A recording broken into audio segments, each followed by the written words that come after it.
예, 김정희입니다. 내가 이번에도 보니까 강의하는 사람 중에 여성은 저밖에 없더라. 항상 이제 그런 생각을 많이 하던데, 뭔가 이렇게 공부하는 사람은 여성들이 많은데, 예, 이 여러 가지 활동을 하는 데 있어서는 좀 뭔가 좀 더 주제가 달라서 그런 거긴 해요. 그러니까 독립운동을 전공하는 여성들이 많지 않기, 여성 사학자들이 많기 아니기 때문에 그런 것도 있고, 또 여러 가지로 이제 우리가 이제 공부를 하면서 뭐라 그럴까 이렇게 이제는 요즘 약간 의식적으로 그걸 봐요. 그래서 좀 더 많은 사람들이 이제 독립운동에 관심을 갖기도 하고, 또 독립운동에 관심을 가진 많은 분들이 또 제가 최근에 이제 여성 독립운동가에 대해서도 공부를 하고 있는데, 뭔가 이렇게 여성 독립운동가들에 대한 얘기를 하면서 앞에 이제 좀 가볍게 이제 얘기를 하면서 시작을 하자면, 이화림이라고 하는 조선 의용군 부녀대작을 했었던 그 분에 대한 글을 제가 썼는데, 제가 깜짝 놀란 게 김학철이라는 분이 또 있어요. 그 조선 의용대 어떤 분이에요. 그래서 이제 중국에서 몸필거리 쓰면서 우리나라에서 이제 항전별곡으로 되게 유명해진 그런 분인데요. 이분이 이화림을 자신들이, 그러니까 조선 의용대원들이 얼마나 차별했는지, 성차별을 했는지에 대해서 반성문 같은 걸 써놨어요. 이번에 이제 처음으로 이제 발견을 했는데, 정말 여자도 아니다란 말을 굉장히 입에 달고 살았고, 그 다음에 이제 이화림이 이제 자신의 길을 가기 위해서 어쨌든 이혼을 하고 자기의 길을 가고 그랬을 때 이제 이 여성 같지 않은 여성을 이렇게 의용대원들이 이렇게 이동하면서 데리고 가지 않고 이런 얘기들이 막 나와요. 그래서 제가 보면서 진짜 굉장히 대단한 사람들이구나. 그 다음에 이제 제일 흥미로웠던 그게 하나가 뭐냐면, 여성들한테 나이를 물어보면 여성들이 절대로 나이를 얘기를 안 했대요. 맨날 35이래. 그 다음에도 35, 그러니까 뭐냐면 그런 게 신뢰라고 하는 거죠. 굳이 여성들한테만 나이를 물어본다는 거죠. 그러니까 이제 허정숙, 근데 있었던 사람이 당시에 박차정, 허정숙, 이화림이었어요. 세긴 센 분들이긴 한데 굉장히 그런 분들이라서 이제 왜냐하면 이제 박차정 씨는 이제 일찍 돌아가셨지만 허정숙 씨는 북한에 올라가서 가장 높은 자리까지 올라간 여성이란 말이죠. 근데 이화림 씨도 중국에서 공산당원으로 계속 활동했던 분이고, 나중에 이제 문화영화 대혁명 때 굉장히 고생하는데, 그럼 보면서 제가 진짜 이 독립운동이라는 걸 좀 더 이렇게 펼쳐서 이렇게 봐야 되겠구나. 이게 무슨 얘기냐면 이제 여성에 대한 얘기를 제가 하고 있잖아요.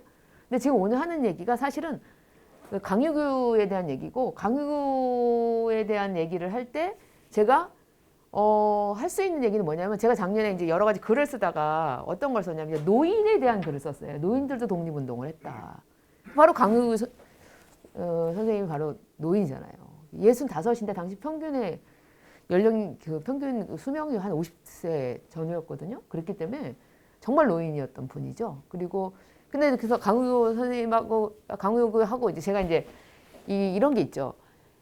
예전에 한번 그러는데 모든 이름 뒤에도 호칭을 붙이는 거에 대해서는 역사학적 되게 낯설죠. 일단 다 생략하도록 하겠습니다. 강우규 같은 경우와 남자연 두 사람이 있었어요. 그 두 사람들, 남자연 씨도 어쨌든 나이 거의 노인의 나이였죠. 독립운동을 했었는데, 그게 무슨 얘기냐면은 독립운동을 하는 데 있어서 항상 이렇게 남성 중심의, 청장년 중심의 남성들, 20대, 30대, 40대 이런 남성들 중심으로 이제 이야기가 꾸려지는데, 사실은 여성들도 못지않게 했었던 분들이 있고, 나이가 들어서도 못지않게 했었던 분들이 있었고, 강우규가 잡히지 않은 결정적 이유가 뭐예요? 이따 말씀드리겠지만 노인이었기 때문에 안 잡힌 거였어요. 그 자리에서. 심지어는 지목을 했어요. 일본 사람 목격자가. 근데 경찰이 그냥 무시했어요. 일본 경찰이. 그러니까 그럴 정도였다는 거죠. 그러니까 그건 무슨 얘기냐면, 어떤 역사적인 사건을 볼 때 이 고정관념 있잖아요. 이 고정관념이 정말 무서운 거예요. 그러니까 이 사람들은 그렇게 생각 안 했던 거죠. 결국 나중에 잡히게 되긴 하지만, 그걸 보면서 실제로 어떤 일이든지 간에 그 일의 중심에 항상 역사를 쓰다 보면은 20대, 30대, 40대 남성들 중심인 것 같지만 어린아이들도 있고, 그렇죠? 그다음에 노인도 있고 남성도 있고 여성도 있고 그래서 이렇게 독립운동을 잘 이렇게 재현해서 잘 구성할 때는 그런 사람들이 다 어울려서 만들어진 독립운동이 좀 중심이 돼서 해야 되는 거고 또 이제 무장투쟁했던 여성들은 굉장히 대단한 사람들이거든요, 사실은. 그래서 이제 제가 지금 갑자기 생각이 안 나는데 이 폭탄 던진 갑자기 생각이 안 나냐 평양 그 경찰서에 폭탄 던진 안경신 이런 사람들도 사실은 있거든요, 여성으로서. 그러니까 많은 사람들이 어울려서 독립운동을 이제 만들어 갔다라고 생각. 그건 독립운동만이 아닌 거죠. 어떤 일이든지 간에 함께 어울려져 만드는데 우리가 이제 기록을 할 때 그리고 기억을 할 때 그건 항상 20대, 30대, 40대 남성 중심으로 자꾸 기억했던 흐름에 대해서 이제 지금 이제 많은 변화들이 일어나고 있고 저도 이제 여성 독립운동가를 공부하면서 그런 생각을 많이 하게 된다라는 말씀을 처음에 드리면서 역시 강의교도 그래서 오히려 더 빛나는 그런 인물이라고 하는 점을 말씀드리고 싶습니다. 보시면 아시겠지만 이게 딱 잡혔을 때 사진이에요. 신문에 하는 사진을 좀 이렇게 보정을 하는 사진인데 65세, 그러니까 1905년생, 1905년이 아니죠. 1865년생이겠죠. 그래서 거의 그러니까는 65세, 우리나라 그 마누라 64세의 나이에 이제 그 폭탄을 던졌고, 근데 오른쪽은 그 지금 서울역에 있는 동상인데 정말 신경 쓰지 않으면 절대로 눈에 안 띄어요. 근데 굉장히 커요, 근데 신기한 거는 진짜 눈에 안 띄어요. 난 이게 뭘까라는 생각을 하는데 이제 정말 이렇게 웅장한 그 건물들 사이에 있기 때문에 신경 써서 보지 않으면 사실 눈에 띄지 않는데 굉장히 잘 만들어놨어요. 그래서 우리가 이렇게 보면서 이런 동상은 저는 이 거사가 있었던 자리에 동상을 세운다는 게 상당히 그 힘든 일이거든요. 윤봉길이나 이봉창의 그 동상을 세울 수가 없다. 이봉창의 동상은 일본에 세워야 되고 윤봉길 동상은 중국에 세워야 되는데 이게 외교 문제가 되기 때문에 못 세우는 거잖아요. 근데 딱 강의구 의원은 딱 이렇게 여기 동상이 있거든요. 이걸 보면서도 정말 대단했다. 이런 일을 생각하고 일을 할 수 있다는 것 자체가 이게 대단한 일이구나라는 생각을 이제 하게 되는 거고요. 참 우리가 예나 지금이나 봐도 그렇지만 이렇게 뭔가 이렇게 잡혔을 때의 표정이나 잡혀서 이렇게 체포됐을 때 찍은 사진인데 이 사진이 그렇게 체포돼서 자기가 마음대로 움직일 수 없는 상황에서 굉장히 어떻게 해서 개인적으로 보면 굉장히 어려운 상황인데도 불구하고 표정이 너무 편안하죠. 저는 이 사진이 굉장히 인상 깊다는 생각을 해서 처음에 이제 보여드리게 됐어요. 먼저 이제 우리가 이제 3.1운동과 이 강우규 의거는 연결이 돼 있긴 하지만 같은 해 일어났기 때문에 3.1운동 여파로 일어났기 때문에 그렇긴 하지만 강우규의 그 의거부터 먼저 한번 따져보면 9월 2일 날 일어났어요. 9월 2일 날 일어났는데 사이토 총독이 남대문역에 도착해서 임명이 돼가지고 근데 바로 이제 폭탄 투척했죠. 그래서 그러니까 그 남대문역이라고 하면 남대문역이 어디라고 생각하시겠지만 여기 남대문역인데 사실은 이 남대문역이 서울역이에요. 그러니까 서울역이 그러니까 우리가 1919년 3월 달에 그러니까 19년에 있었던 3.1운동에서 약간 그 좀 안다고 하는 사람들이 특히 이제 이 교정 보면서 이 출판사에서 착각하는 게 뭐냐면 남대문역에서는 찍찍 지우고 경성역이라고 써요. 근데 그땐 경성역이 아니고 남대문역이었고 또 하나 뭐냐면 근데 되게 재밌는 건데 제가 이제 서대문 감옥이라고 써요. 그럼 쓱쓱 지우고 서대문 형무소라고 써요. 근데 1919년에 서대문 감옥이었어요. 모두가 감옥이었어요. 평양 감옥, 모든 전국에 있는 게 신의주 감옥 다 감옥이었다고요. 이런 일이 이제 벌어지게 되는 거예요. 한때는 그래서 제가 이제 조사에서 서대 감옥이라고 정말 제가 서대문 감옥이라고 썼는데 역사학자들도 잘 몰랐어요. 몇 년 전만 해도. 그래서 저하고 막 논쟁을 벌였어요. 그러면 이제 저희 같은 경우에 보통은 자기가 알고 있는 걸 확신하고 박박 우겨야 되는데 역사학자들의 직업병 중에 하나가 뭐냐면 우기질 못해요. 내가 잘못 알았나? 이렇게 생각하는 거죠. 그래서 일단 화해하고 집에 가가지고 다시 찾은 거예요, 서로. 그래가지고는 이제 정전을 선언하고 이제 집에 가서 다시 찾은 거죠. 근데 제가 맞았죠. 그럼 이제 혼자 웃는 거죠. 내가 이겼다. 그러면서인데 사실은 이 감옥이에요. 그 당시에 감옥이기 때문에 이건 역사학자는 자꾸 틀리게 써가지고 제가 감옥이었다 이라고 계속 얘기하는데 한 22년부터 형무소란이 생겼거든요. 근데 이제 그렇게 봤을 때 남대문 포털을 투척을 하고 그 다음에 언제 잡혔냐면, 그로부터 이제 보름 후에 잡힌 거예요. 예. 근데 이제 잡혔을 때도 이게 이제 굳이 제가 순사 김태석이라고 왜 썼느냐. 이분 나중에 반민특위 잡혀가요.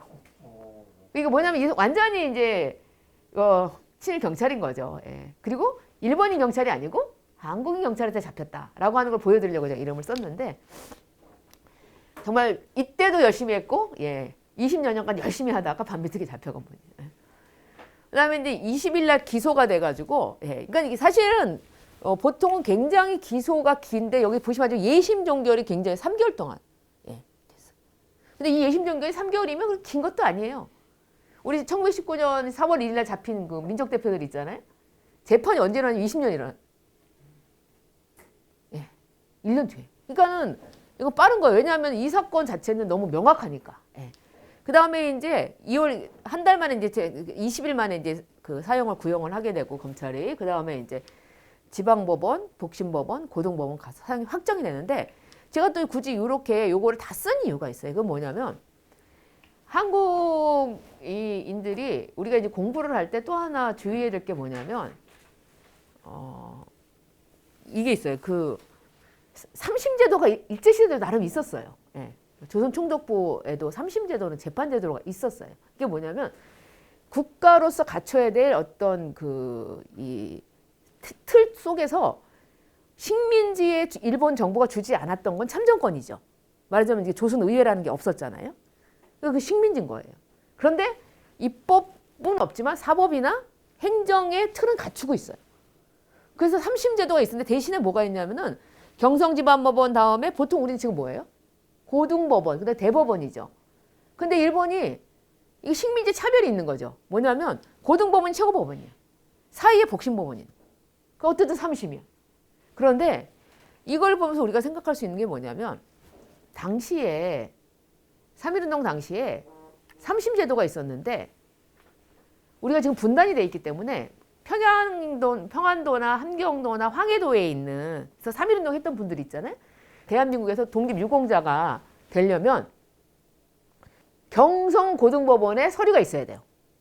무슨 얘기냐면, 북한 지역에는 하나의 복심법원이 있었어요. 평양복심법원이 있었던 거예요. 그래서 평안도에 있었던 사람들은 평양복심법원에서 2심을 받고 3심은 다 경성에 있는 고등법원으로 왔어요. 그런데 이제 이 3.1운동에 잡혔던 분들이 난 그냥 1심의 판결에 만족할래. 끝내야지. 라든지 2심 평양에서 끝내야지 라고 생각했으면 이 서류가 경성 고등법원까지 오지 않았기 때문에 일단 대한민국에서 독립유공자가 될 수 없어요. 근거가 없잖아. 근데 평안도 사람들이 제일 열심히 했거든요. 3.1운동 때. 제일 많이 잡혔고 제일 많이 죽었어요. 그런데 삼심이라고 하는 제도를 끝까지 밟지 않으면 독립유공이 되지 않는 거예요. 근데 이 재판에서 삼심 제도가 갖는 것은 인권적인 측면이 있죠. 근데 일제 치하에서 일본 조선총독부 하에서 벌어진 재판이 제가 좀 이따 보여주고 그렇게 큰 의미가 있는 건 아니에요. 그러나 그 제도 자체를 무시하는 사람도 있고, 이 제도를 끝까지 저항하고 싸우기 위해서 하나의 어떤 그 투쟁의 방법으로 삼심까지 가는 경우가 굉장히 많아요. 예전에 유관순에 대해서도 2심 가서 포기했다라는 얘기가 나오는데 3심까지 갔어요. 예, 무슨 얘기냐면 2심에서 더 이상 뭐 의미가 없다고 생각하고 포기했다는데 그렇지 않아요. 끝까지 갔죠. 이게 끝까지 가는 것도 하나의 일본에 대한 저항의 표시이기도 하거든요. 예, 그래서 우리 강우이구 같은 경우에도 계속 이렇게 끝까지 갔고, 사형이 집행 확정이 되면서 20년 11월 29일, 그러니까 사건이 있고 난 1년 2개월 뒤에 사형이 이제 집행이 됐던 거죠. 그래서 이런 어떤 이 일련의 사건들이 있었을 때 여기서부터는, 근데 신문에, 아까 제가 신문에란 사진이라고 말씀드렸잖아요. 근데 그 신문은 매일신보예요. 왜냐하면 1919년 당시에는 매일신보밖에 없어요. 한글로 된 신문이. 그런데 1920년 4월에 지금부터 100년 전에 동아일보, 조선일보가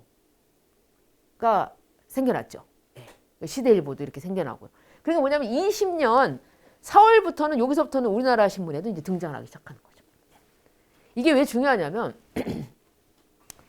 3.1운동 민족대표들이 잡혔을 때 1년 뒤에 이제 재판이 열렸다고 그러잖아요. 그때는 이제 신문이 있었던 거예요. 자세히 보도가 되는 거죠. 네. 신문에 있고 없음도 굉장히 중요한 의미가 있어요. 그것도 조금 이따 말씀을 드릴게요.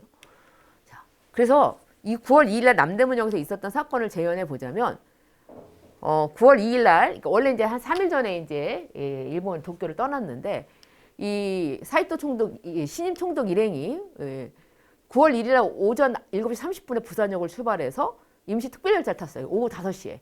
굉장히 많이 걸리죠, 시간이.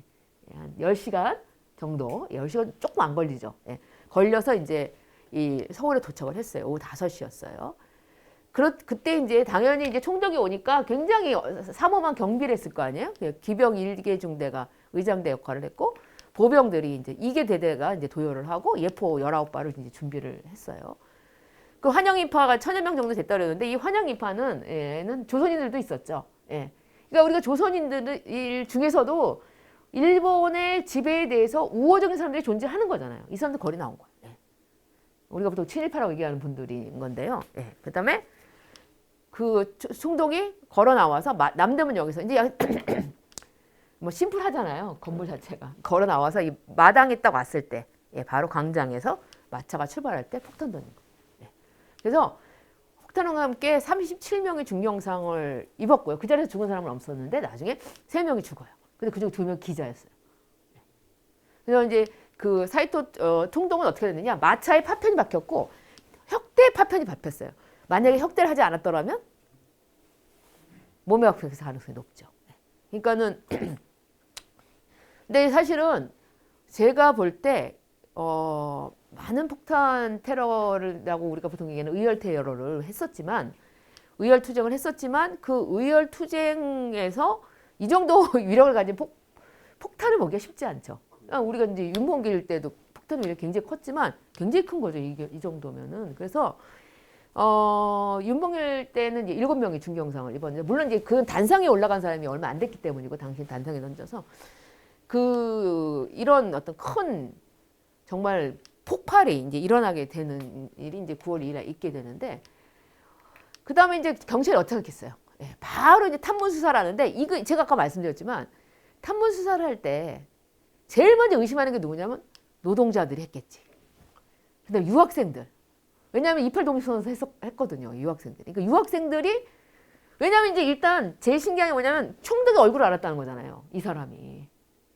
그리고 뭔가 그렇게 가까이 가서 던질 정도라면 정말 많은 걸 알고 있는 많은 정보를 갖고 있는 사람이라고 생각하니까 그 유학생을 해고 노동자란 건 기본적으로 우리나라는 이제 1919년 이후에 이제 사회주의 사상이 들어왔다고 얘기하지만 사실 뭐 사회주의 사상은 그전에는 일본에 이미 들어와 있었고 이렇기 때문에 어떤 계급의식 이런 것들도 생각할 수밖에 없고 이런 일 자체를 엘리트들이 할 거라고 별로 생각하지 않았는지는 모르겠지만 그래도 유학생들 탐문해요.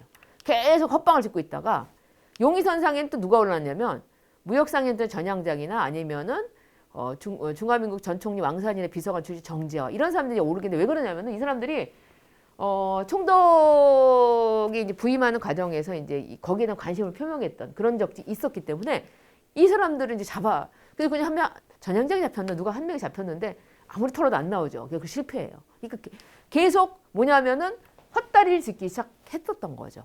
예, 그런데 이때는 사실 민심이 굉장히 흉흉했는데 바로 이 코렐라 공포가 있었어요.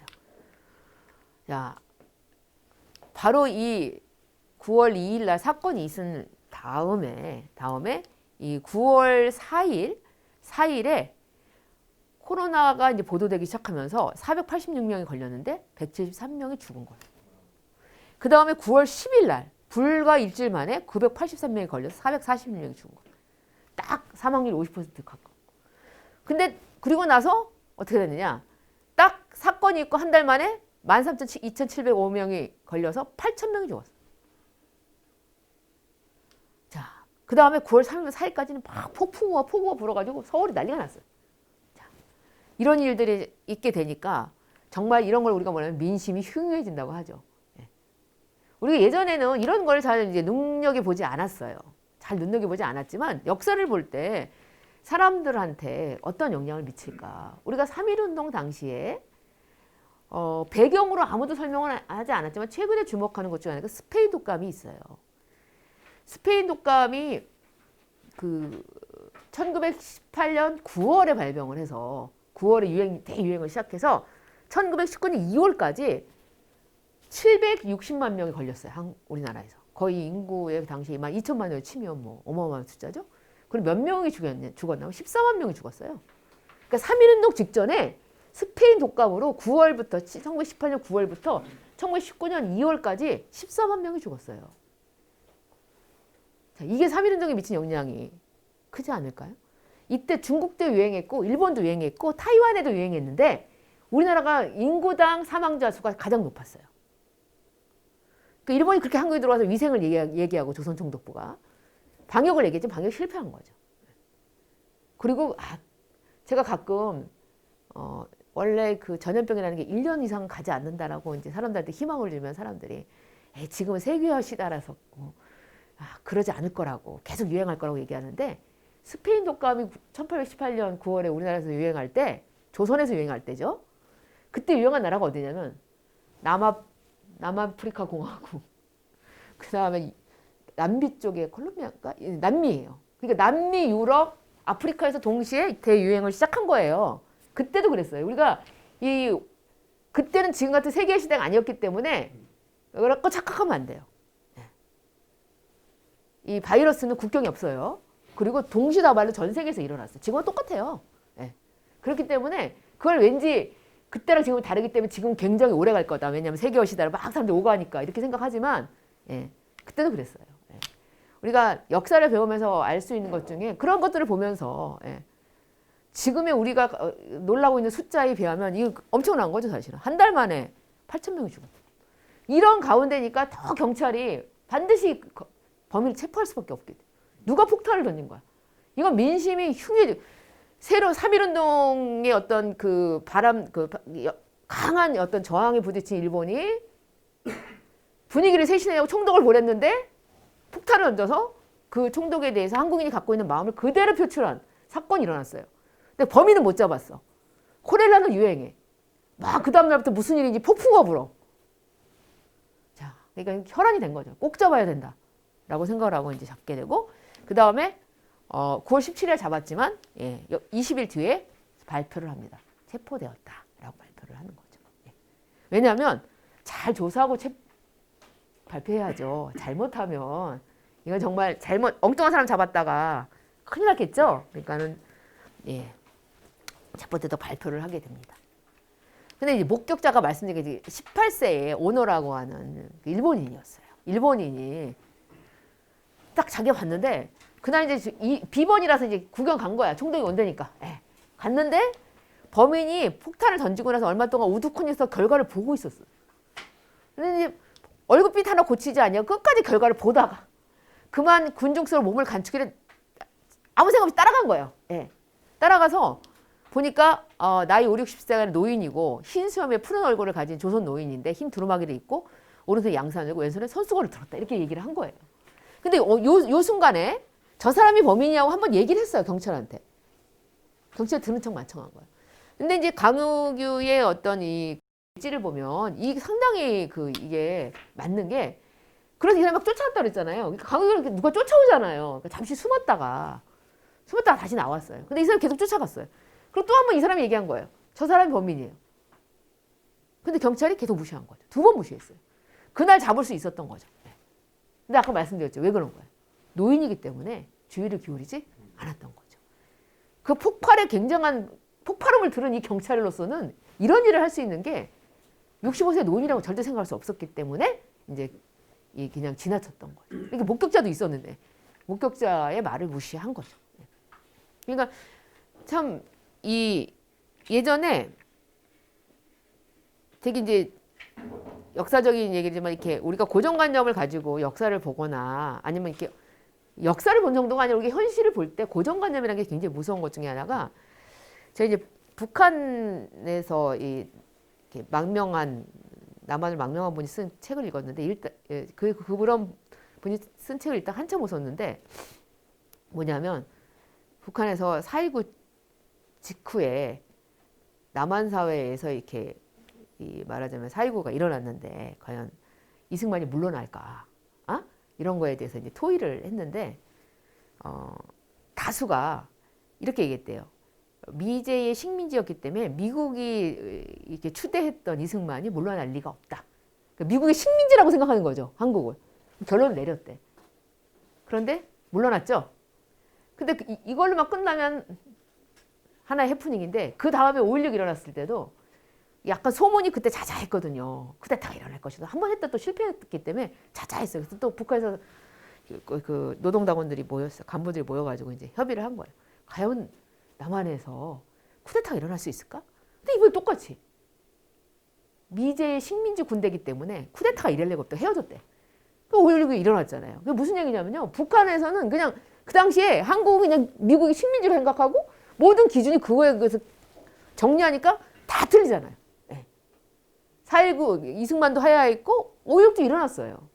근데 저는 그때 굉장히 강렬했어요. 왜냐하면 이렇게 어떤 상황을 볼 때 좀 전면적이고 어떤 고정관념을 버리고 정확하게 사실에 접근하지 않으면 정말 그렇게 헛다리를 짚는구나 라는 생각을 했었던 제 기억이 나는데 그럼 똑같이 놓친 거예요. 결국은.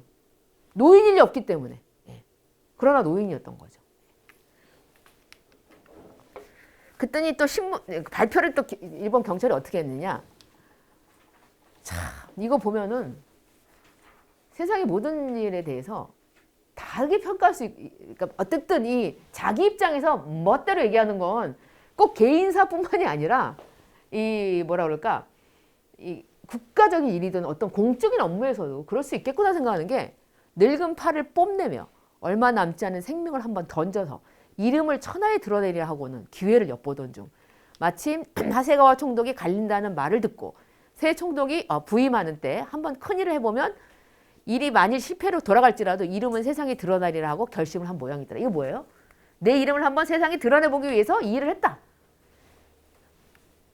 자, 27세리에서 목숨을 버리는 일은 아마 웬만한 사람 안 할 텐데 예. 이런 식으로 발표한 거예요. 예. 우리가 다른 사람들이 내가 한 일에 대해서 굉장히 다르게 평가를 할 때 어떻게 그럴 수가 있어 라고 얘기하지만 그럴 수 있어요. 예. 그거는 사적으로도 공적으로도 마찬가지라는 걸 보여주죠. 자, 그럼 강요는 뭐라고 얘기했느냐? 이거 진짜로 공포에서 한 얘기예요. 조선민족 2천만 동포를 대신하여 목숨을 걸고 국권 회복과 독립을 전체하는 데 있었다. 네. 이게 본인이 한 얘기고요. 네. 이게 진심이죠. 네. 이렇게 하려고 한 거죠. 그러나 일본 경찰은 이렇게 기록을 남기는 거예요. 우리가 이것만 보면 어떻게 돼요? 출세를 위해서 했군. 이렇게 되는 거죠. 네. 이런 말이 안 남았으면 그렇게 물론 우리나라 사람들이 그렇게 오해할 리는 없겠지만 이런 식으로 남아요. 이걸 보면서 우리 역사를 통해서 배우지만 예. 전혀 내가 생각한 것과 다른 의도로 다른 사람들이 이야기할 때 그게 결국 자기 기준에서 얘기한다 라고 하는데 그게 어떻게 그럴 수 있냐. 그럴 수 있다는 걸 생각할 수 있는 거죠. 그러면서 우리가 이제 어떤 것들의 모든 것에 존재하는 이면에 대해서 생각해 보게 되는데 이것도 마찬가지예요. 예. 자, 그래서 이렇게 강요규가 이 거사를 하게 된 바로 배경에 3.1운동이 있어요. 우리가 이제 3.1운동에 대해서 한번 생각을 해보면 3.1운동을 이제 지금부터 설명을 드리면 3월 1일에 사실 7개 도시에 일어났는데 우리는 꼭 탑골공원, 서울만 생각하는 그런 경향이 좀 있죠. 근데 사실은 3월 1일 이후에 2주간은 주로 북한 지역이 지금의 북한 지역이죠. 북부지방에서 주로 일어났어요. 70% 이상이. 어떻게 할 수 있느냐? 첫날 일어난 7개 도시 잘 보세요. 서울, 평양, 진남포, 안주, 선천, 의주, 원산. 서울은 서울, 평양, 진남포, 안주는 평안 남도, 선천, 의주는 평안 북도, 원산, 평안 함경 남도예요. 다 북한 지역이죠. 그러니까 3월 1일 날 우리가 무슨 행사를 한다, 기념 행사를 한다 그러면 서울에서 할 수 있는 거죠. 남쪽, 우리 어쨌든 대한민국에서는 서울에서만 할 수 있는 거예요. 근데 만약에 우리가 분단이 됐지 않았다 그러면 7개 도시 동시다발이고 이제 제가 하는 얘기지만 서울 오후 2시에 했는데 평양은 오후 1시에 했어요. 원래 이제 오후 2시에 서울에서 한다는 걸 알고 있었고 평양에서는 어떻게 한 거냐면은 1시에 천도교, 기독교 뒤에 나오죠. 천도교, 기독교, 그다음에 기독교도 감리교, 그다음에 장로교가 각각 고종 추모식을 한다는 이유로 사람들을 모았어요. 추모식을 1시에 하고 거리에 나와서 19시를 했어요. 그래서 사실 만약에 치면 3월 1일 날 규모도 평양이 굉장히 큰 규모로 시위를 한 건데 거기다 더 일찍 한 데도 있어요. 12시에. 선천. 왜냐면 여기는 신성학교에서 했는데 12시에 원래 예배 시간이에요. 매일 12시 예배 드린 거예요. 예배 드리는 시간에 모여가지고 그냥 한 거죠. 그 제가 만약에 1919년에 3월 1일 정오 터지자 민물 같은 노래가 그렇거든. 3일절 가사가. 서울은 아니지만 틀린 가사는 아닌 거죠. 예. 이게 그렇게 얘기하지만 그래서 보면 이 북한 책에는 보면 평양이 먼저 나와요. 그래서 평양에서 일어났다. 뭐 서울에서의 규모를 이렇게 축소하거나 그러진 않는데 3.1운동 자체는 워낙 중요한 민족운동이니까 그런데 이제 그러면서도 이제 평양이 먼저 나오는 거죠. 예. 근데 이제 이렇게 돼 있기 때문에 우리가 자꾸 생각을 할 때 이 서울에서 일어나서 확산된 걸로 생각하지만 그 첫날 서울이 아닌 나머지 6개 지역이 다 북한 지역이었고 이게 옆으로 전파가 되는 거예요. 이런 건 어떤 거냐면은 3월이 조진탁이라고 하는 분이 사천이라고 하는 이제 강서 이 평양 바로 옆에 강서군에 살았는데 볼일을 보러 평양에 갈 수 있잖아요. 2월 28일 갔어요. 그래서 하루 자고서 일을 보고서 다음날 이제 집에 올라오고 오는데 만세훈 시위가 일어났잖아요. 근데 이제 만세 시위 때 일본군이 이제 오후 늦게부터 탄압을 하기 시작했지만 탄압을 안 했단 말이에요, 처음에. 아유, 어리둥절 했으니까. 진짜 몰랐다니까요. 그래가지고 주머니에다가 이 사람 독립선언서 가지고 동네 와가지고 사람들 모은 거예요. 그래가지고 우리 하자. 우리도 하자. 야, 이거 정말 독립이 될 수도 있다. 이러면서 했기 때문에 3월 4일 날 했거든요, 동네에서. 그러니까 이런 식으로 퍼져나가는 거죠. 그렇기 때문에 70% 이상이 북한 지역에서 일어난 거예요. 그리고 나서 근데 이때 중요한 게 뭐냐면 천도교, 기독교가 연대를 했고 불교도 연대를 했죠. 거기다가 학생들, 종교, 그러니까 특히 기독교계 학교들이 다 동원됐어요. 그러니까 무슨 얘기냐면은 3월 1일 날 만세 시위를 벌일 때 한국인들은 이걸 함께 해야 된다는 거에 대한 기본적인 인식이 있었던 거예요. 이게 왜 중요하냐면 일본이라는 이 무기를 가진 강력한 무장력을 갖춘 식민지를 지배하는 조선 총독부에 맞서서 저항을 하려면 혼자 힘으로 안 되는 거예요. 그러니까 약자, 연대라고 하는 말은 기본적으로 약자가 할 수 있는 함께 할 수 있는 행동인 거죠. 이때 3월, 그러니까 그 3.1 운동에서 가장 큰 의미 중에 하나가 이 연대의식이 생긴 거예요. 그 지역마다 막 그 유학자하고도 연대하고 하여튼 지역마다 3.1 운동이 일어날 때 어느 지역이든 연대가 가능하면 다 손을 잡았어요. 그러니까 이런 어떤 연대의 전통이라는 게 3.1 운동을 통해서 확고하게 뿌리를 내려요. 그래서 그 뒤부터 뭐 암태들 소작쟁이가 일어나도 다 전국에서 연대하고 원산에서 총파업이 일어나도 다 연대를 하고 이런 방식의 연대의식이 계속 생기어서 이것이 말하는 우리가 약소국, 식민지로 살아왔던 것의 어떤 그에서 나온 정서예요. 이게 연대라고 하는 정서, 연대의식 자체가. 그러다 보니까 해방 후에도 계속 지금까지 무슨 신문을 보면 항상 무슨 연대 예. 라고 하는 게 생기죠. 우리나라의 대표적인 시민단체도 참연대예요. 연대란 말이죠. 예.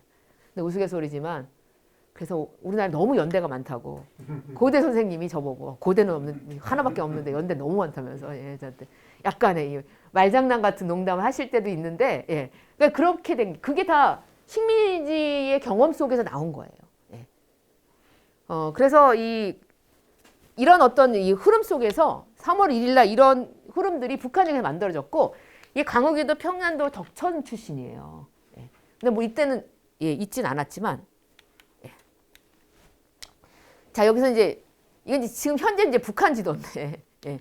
북한 지도인데 여기 보시면 워낙 요즘 북한 지도를 보고서 이렇게 공부할 일이 없어가지고 확인시켜 드리려고 이제 지도 하나 넣었는데 여기 평양에 있고 그다음에 아까 이제 진남폰이 남포직할시에 지금은 그다음에 안주 요 세 지역에서 일어났고 그다음에 평안도에서는 아까 의주에서 일어났고 그다음에 선천에서 일어났고 두 군데서 일어났고 그다음에 이 원산에서 일어났고 이렇게 일어났는데 이렇게 이제 북한 지역을 중심으로 해서 이제 3.1 운동이 이제 만세 시기가 확산되기 시작했고요. 그다음 이제 3.1 운동을 준비하는 과정을 우리가 찬찬히 살펴보면 이게 파리 강화회의가 1919년 1월 18일 날 개막이 된 다음에 사흘 뒤에 21일 날 고종이 갑자기 죽어요. 예. 고종의 독살설이 있지만 최근의 연구 성과에 따르면 고종은 이제 독살 당한 것은 아닌 것으로. 그러나 당시에는 정말 독살설이 있었어요. 예.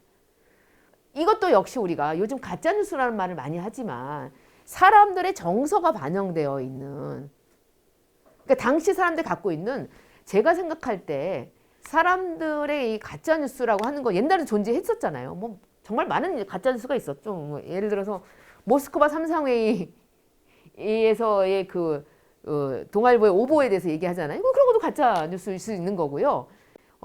그 다음에 이제 독립협회가 이제 중추원 선거를 통해서 중추원 의원을 뽑아가지고 우리가 이제 의회가 만들어지면서 이렇게 입헌 군주력 관련은 디딤돌이 있었을 때 전날 밤에 서울 시내에다가 공화제, 독립협회가 꿈꾸는 건 공화제다. 이건 뭐예요? 왕을 없애겠다는 거라는 거예요. 영모다라고 올리는 그런 가짜 뉴스를 퍼뜨리면서 고종이 그걸 빌미로 독립협회를 탄압하는 이것도 가짜 뉴스 때문이니까 늘 존재했었던 거고요. 바로 그거는 사람들의 불안과 공포라고 하는 것들. 지금도 누가 봐도 버젓이 봐도 코로나와 관련돼서 가짜 뉴스일 것 같은 거를 제가 보기에는 굉장히 지금까지 합리적이라고 생각했던 저의 패친께서 그걸 올렸을 때 또 밑에 달린 댓글을 보면서 제가 며칠 전에 좌절했거든요. 읽는 순간 이건 제가 봐도 가짜 뉴스. 이런 경우가 있는 거예요. 그런 것처럼 이때도 고종 급사에서는 그런 거죠. 정말 이게 아까 말씀드렸지만 스페인 독감이 많은 사람이 죽었고요.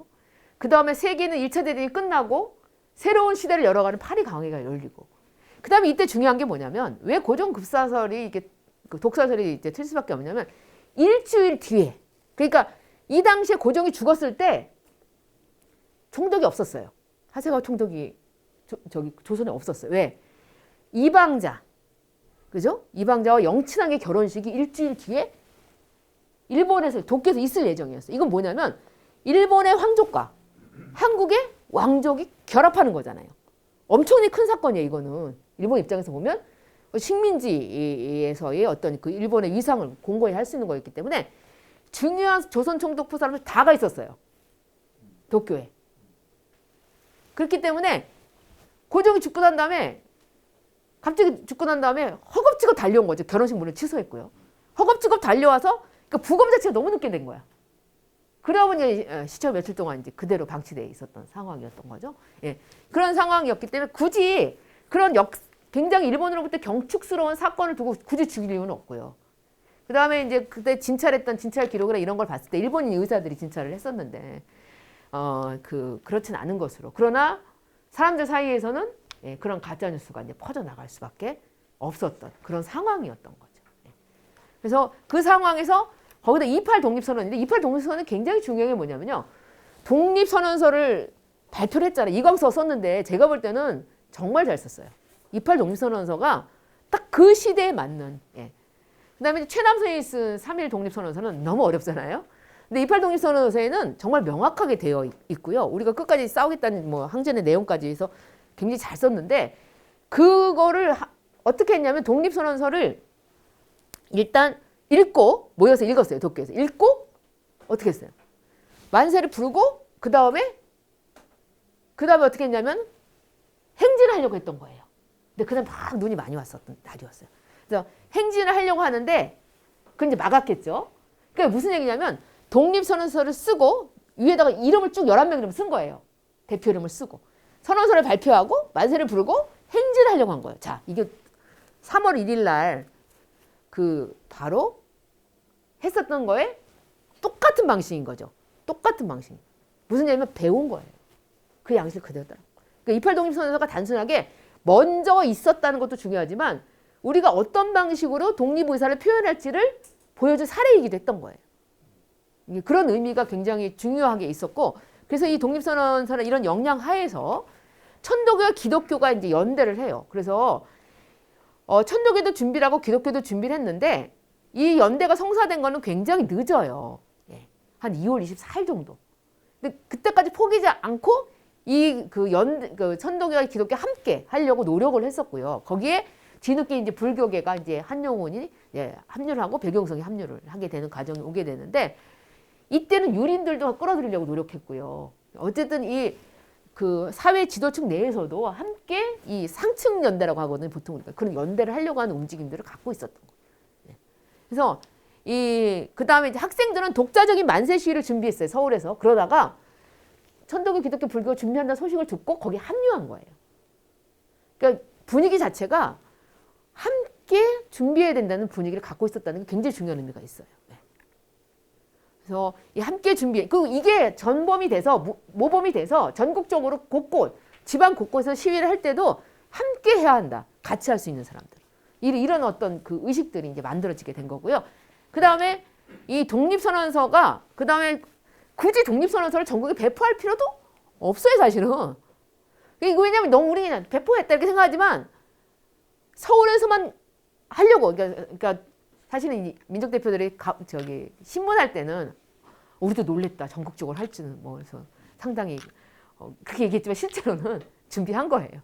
전국에 배포했어요. 2월 7일 날 이제 인쇄를 했잖아요. 근데 2월 28일 날 쫙 뿌렸어요. 전국에 진짜 많이 가 있었어요. 그래서 이 전국적으로 이 독립선언서를 배포를 했고 그 다음에 신기한 거는 3월 1일부터 약간 똑같지 않아요? 독립선언 읽고 장터에 뭐예요? 독립선언 읽고 만세를 부르고 행진을 하잖아요. 만세 시를. 이 양식이 똑같아요. 근데 그 전에 있었던 방식이 아니잖아요. 그래서 추정컨대 이 시위 방식도 중앙에서 전달된 가능성이 높아요. 왜? 3월 1일 날 똑같이 했기 때문에. 그러니까 전국적으로 일어나게 될 줄은 몰랐다고 하는 그 민족 대표들의 말은 거짓말일 가능성이 있죠. 이거 준비한 거죠. 그래서 이걸 통해서 이 만세 시위나 이 독립선언서를 이렇게 전국적으로 배포하고 만세 시위 전파했고 이건 틀림없이 함께 일으키겠다는 의지를 갖고 있었던 거죠. 민족 대표. 그래서 민족 대표에 대한 평가가 최근에 달라졌어요. 약간 그런 거 있잖아요. 이렇게 예전에 어떻게 생각했어요? 독립선언서 읽고 잡혀갔단 말이에요. 그래서 투항이라고 보통 얘기를 하잖아요. 근데 우리가 이제 저희끼리 하는 얘기 있어요. 우리가 젊었을 때 굉장히 그렇게 봤는데 나이가 좀 공부하면 공부할수록 대단한 분들이라는 생각이 든다. 뭐냐면 더 이상의 희생을 치르지 않으려고 하는 그런 의지가 있었어요. 왜냐하면 자기네들 내란죄로 죽을 거라고 생각한 거예요. 거기서 선언한 순간 내란죄에 적용이 될 수 있다고 생각했고 죽을 수 있다고 생각한 거죠. 그리고 진짜 만약에 탁 걸고서 우리가 하게 될 때는 실제로 이 폭력 사태가 일어날 가능성이 너무 높죠. 잡혀가야 되니까. 그걸 피하게 태권도 간 거예요, 사실. 그러니까 점점 이제 그러면서도 전국적인 확산을 준비한 거잖아요. 사람들을 통해서. 그래서 그런 걸 통해서 이게 정말 죽음을 각오한 행동이었다라고 하는 것에 대해서 사람들이 이제 평가를 하게 되면서 민족 대표들에 대한 평가가 달라졌죠. 그래서 그런 어떤 일들을 이제 이렇게 하게 됐고 그래서 바로 이 개량주의적이었던 태도, 그날 투항했던 태도나 또 일부가 친일파가 됐어요. 또 대부분이 친파가 됐다고 그 어떤 분이 얘기했다고 되게 고생했는데 그렇진 않았고요. 근데 문제는 뭐냐면 이 3.1운동에서 중요한 역할을 했던 분이 친일파가 됐어요. 사실 그런 게 문제예요. 최린, 사실 3.1운동 거의 준비한 기획자예요. 근데 이제 친일을 했죠. 그 다음에 첫날 했었던 그 원산에서 시위를 주도했던 분이 정춘수란 분이에요. 근데 정춘수란 분은 재밌는 게 뭐냐면 원래 자기 33인인지 몰랐어요. 그래서 원산에서 막 준비를 한 거예요. 막 준비하다가 2월 28일 독립선언 딱 받았는데 자기 이름 있는 거예요. 그래서 이분 어떻게 했냐면 3월 1일 날 준비를 해놓고 서울로 갔어요. 그래서 태워가러 간 거예요. 이미 다 잡혀가고 없었죠? 일주일 뒤에 자기가 이제 그 경찰 찾아가서 나도 내일 어차피 잡힐 거니까 했던 거죠. 그럼 대단한 거죠, 사실은. 일단 자기 이름 들어있는데 그걸 이제 인정하고 했던 분인데 그분도 친일을 했고요. 그다음에 민족 3.1 독립선언서 쓴 분도 최남서도 친일했죠. 이게 무슨 얘기냐면 고정관념이 있는 거예요. 근데 박희도는 또 누구냐면은 최린과 함께 실질적으로 이 천도계 최린과 함께 3.1운동을 기획했던 기독교 대표 중에 한 명이잖아요. 이런 분들이 꼭 집어서 대표적으로 3.1운동을 준비했던 분들이 친일을 하게 되면 33명 중에서 몇 명 안 되지만 나머지 다 의문의 입을 당하는 거예요. 한 것처럼 오해가 된 거예요, 사실은. 그러니까 역사를 볼 때도 그런 비중을 놓고 찬찬히 따져봐야 돼요. 이게 왜 그런 고정관념이 생기고 그런 말들을 하게 됐냐면 이유가 있는 거예요. 본인이 확인하지 않은 건 잘못이지만 그 발언을 하신 분이 그렇다 하더라도 그렇게 인식이 바뀌게 된 이유가 대표적인 분들이 했기 때문인 거예요. 왜냐면 여러분들 민족대표 33인 이름을 다 못 외우잖아요. 그렇기 때문에 그러니까 그렇게는. 근데 알만한 사람은 하면 다 한 게 되는 거죠.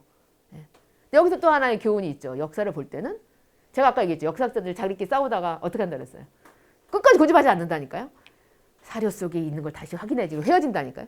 그러니까 저희는 일반인들도 자기의 어떤 역사를 알고 있는 사실을 이렇게 확실하게 확신하지 않는 게 또 가장 역사학자들이 확신을 잘 안 하죠. 내가 틀릴 수 있다는 생각을 굉장히 많이 해요. 사실은. 그래서 그 다음에 이제 결국 이 2주간의 첫날 7개 도시 했고, 그다음에 2주간에 이제 북한 지역을 중심으로 했었던 그 운동은 다 조직적으로 일어난 운동이니까 그만큼 3.1운동에서 민족대표팀 하는 역할이 크고, 근데 이제 이름을 적어봤죠. 천도교의 조직과 자금을 총동원한 교주 손병희. 당시 손병희는 일본에 의해서 뭐라고 하냐면 조선의 왕이나 다름없다 이런 평가를 들었어요. 왜냐하면 천도교가 제1종교인데다가 당시에 가장 많은 사람들이 천도교인이 제일 많았고, 이런 거 있잖아요. 자칭 300만, 타칭 100만. 굉장히 많은 교도인데, 요게 또 이게 진성당원이라는 말이 있듯이 굉장히 정말로 충성도가 높은 조직이었던. 그래서 막 총도 먹지 않는 호화스러운 생활을 할 수 있었어요. 그래도 불구하고 했잖아요. 그리고 사실 손병희는 이때 잡혀 들어가서 발병을 해서 결국은 경보석으로 나와서 죽게 돼요. 그럼 손병희한테 자기는 정치적 생명을 걸면서 자기의 물리적 생명도 사실 건셈이 된 거죠. 그런데 우리는 이제 손병희보다 3.1운동하면 손병희를 바로 떠올리진 않잖아요. 그 다음에 이승훈. 이승훈도 정말 대단한 분이죠. 남들 하면 목사님인 줄 알아요. 근데 그렇지 않아요. 기독교에서 굉장한 영향을 발휘했고, 이분을 끌어들이면 다른 사람들이 함께 할 수 있다고 생각하고 천도교에서 접촉한 인물이지만 사실 장로죠. 그러나 실제로 큰 역할을 해요. 그래서 북한 지역에 있었던, 북부 지역에 있었던 교회, 그 다음에 장로교와 감리교의 이 연합을 이끌어내는 큰 역할을 했었던 분이고, 학생연대를 이끌어냈던 강기덕, 김원목, 한희광 같은 이 당시에 지금은 대학생이에요.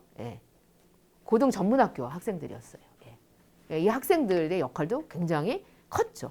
근데 여기서 이 한희건이라는 그 학생, 경성의학 전문학교 학생이었는데, 이 학생이 3.1 독립선언서를 탑걸공에서 읽었다라고 주장하는 그런 글들이 인터넷에 돌아다니고 있어요. 그러나 저희의 조사에 따르면 사실은 아닌 걸로. 왜냐? 여기서 보면 정재영 읽은 걸로 되어 있죠. 설명을 이제 다시 드리면, 자, 근데 이런 거 있죠. 이거 제가 이제 약간 엉뚱해요. 이 뭐냐면 역사적인 날 과연 신문을 어떻게 못해서 이걸 찾는 취미가 있어요. 예를 들어 이런 거죠. 1953년 7월 27일 날 휴전협정이 맺어졌잖아요. 정전협정이. 그럼 그 당시에 신문은 어떻게 얘기를 했지? 7월 28일 거 찾아보면 돼요. 찾아보면 한국인들 어떻게 생각했는지 알고 있죠. 제2의 을사조약이라고 생각했다니까요. 왜? 아무것도 달라진 게 없잖아. 38선이 군사봉쇄에서 된 거잖아요. 많은 사람은 죽었어요. 그럼 못 받아들였어, 한국인들이. 너무 가슴 아프게 생각했죠.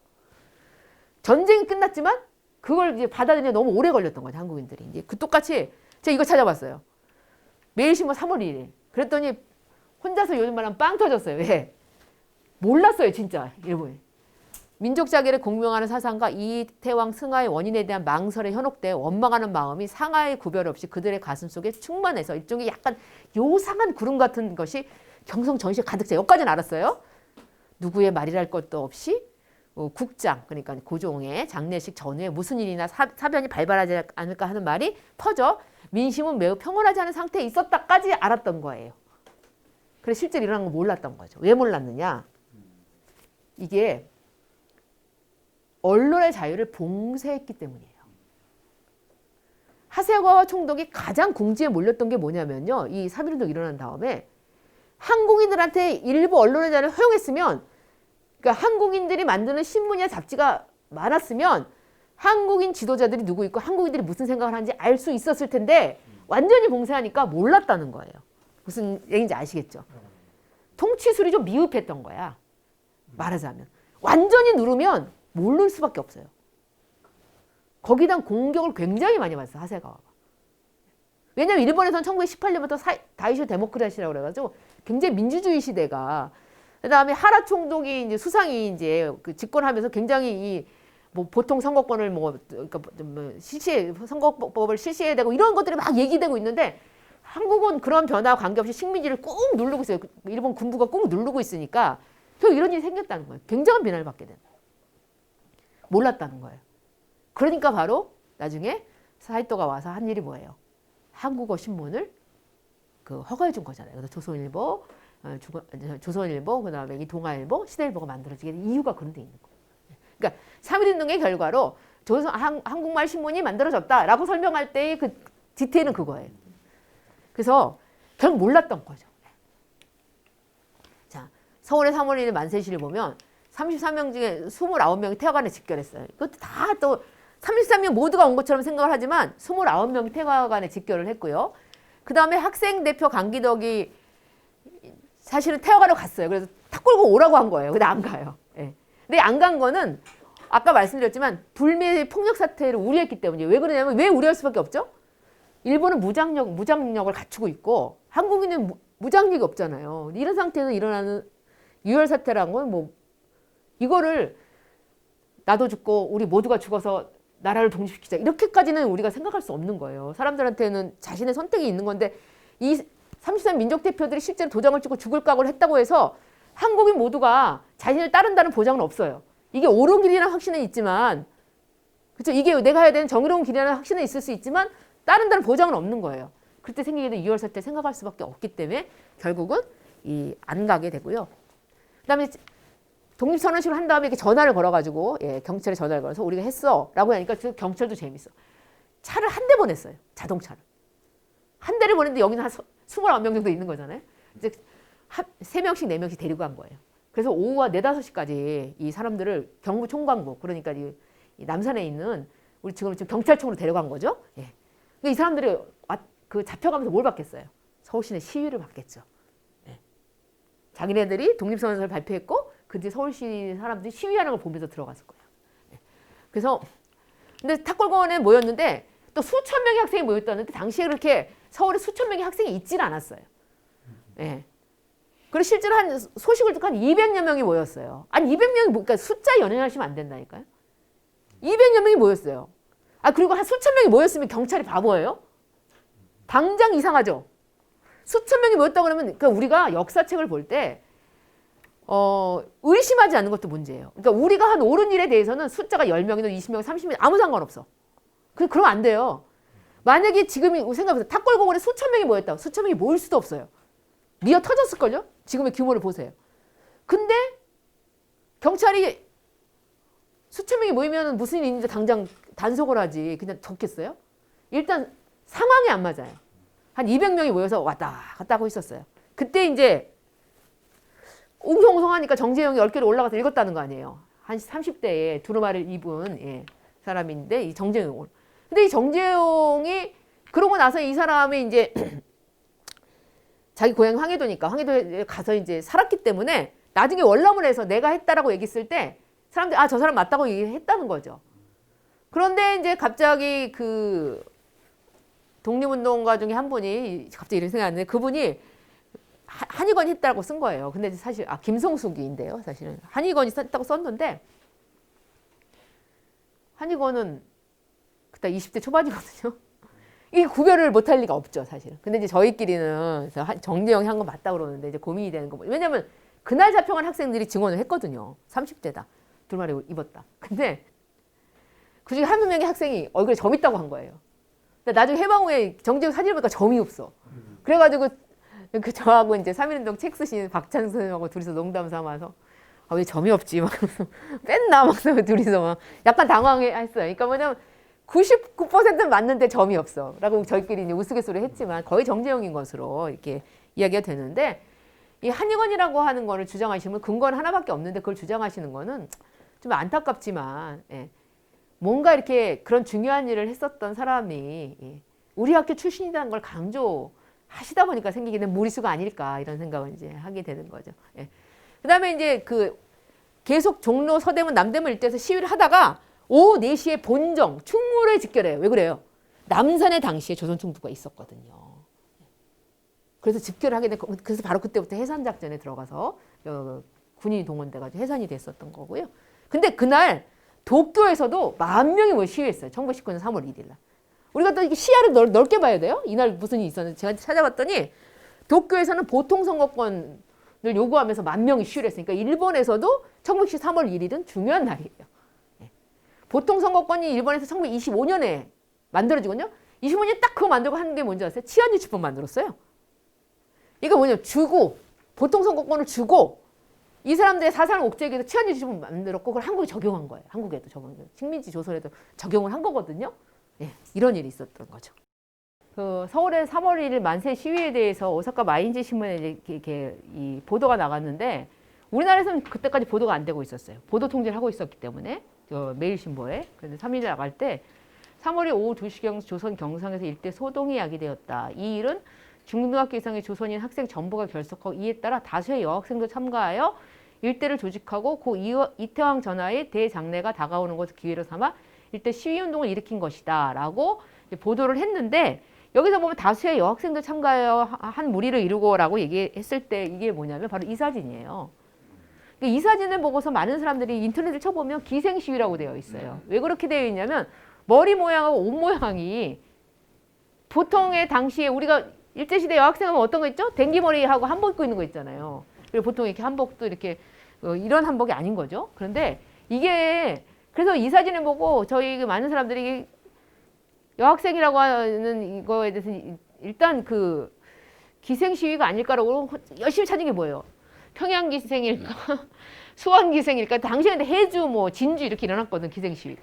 근데 아닌 게 이게 전차예요, 이거 전차길. 야, 이게 뭐지? 라고 생각했는데 이게 나중에 정말 당신 다 알고 있었는데. 그러니까 지금으로 치면 그 경기여고, 그러니까 경성 여자 고등 보통학교 학생들이 머리가 이게 왜 이러냐면 이 머리라는 게 히사시감이라는 머리예요. 일본에서 여학생들이 했던 머리예요.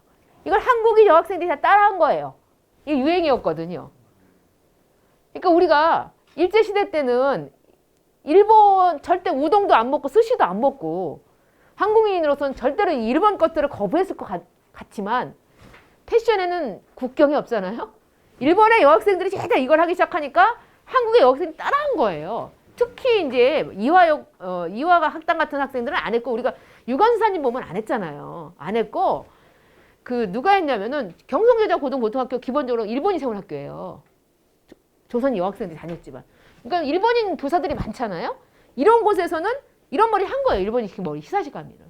그리고 한복은 교복이에요. 그래서 이건 이제 제가 1919년 아니 1919년 아니죠. 제가 그때 없었는데 2019년 2월 말에 이 추적을 한 거예요.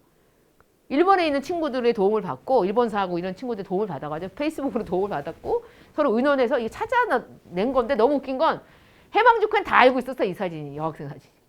그 사람도 알고 있잖아요. 그게 무슨 얘기냐면 3월 1일 날 시위 사진 중에 유일하게 시위를 했어. 역사적으로. 유일하게 이 무리를 이루어서 시위하는 사진으로 남아있는 게 딱 이 한 장인 거죠. 3월 1일. 네. 이게 여학생 사진. 그 다음에 간혹 이 사진이 3.1운동 사진에 많이 쓰여요. 작년 100주년 때 네이버에 N에 이분이 있었어요. 제가 보고 어떡하지? 라고 생각했어요. 왠지 아세요? 이거 3월 1일이 아니고요. 2월 28일 사진이에요. 2월 28일 날 고종 장례식이 3월 3일 날 있었거든요. 예행 연습을 한 거예요. 그 구경하는 사진이에요. 딱 봐도 구경하는 거 같지 않아요? 광화문에 그 기념비전에서. 그게 입 딱 벌리고 열심히 구경하고 있잖아요. 예. 그리고 보면 여성들이 굉장히 많아요. 이렇게. 이 사진은 3.1운동의 배경사진이라고 주장할 수 있지만 3.1운동 사진이라고 보기 어려운 점이 있죠. 이런 것들이 다 최근에 밝혀진 것들이에요. 예.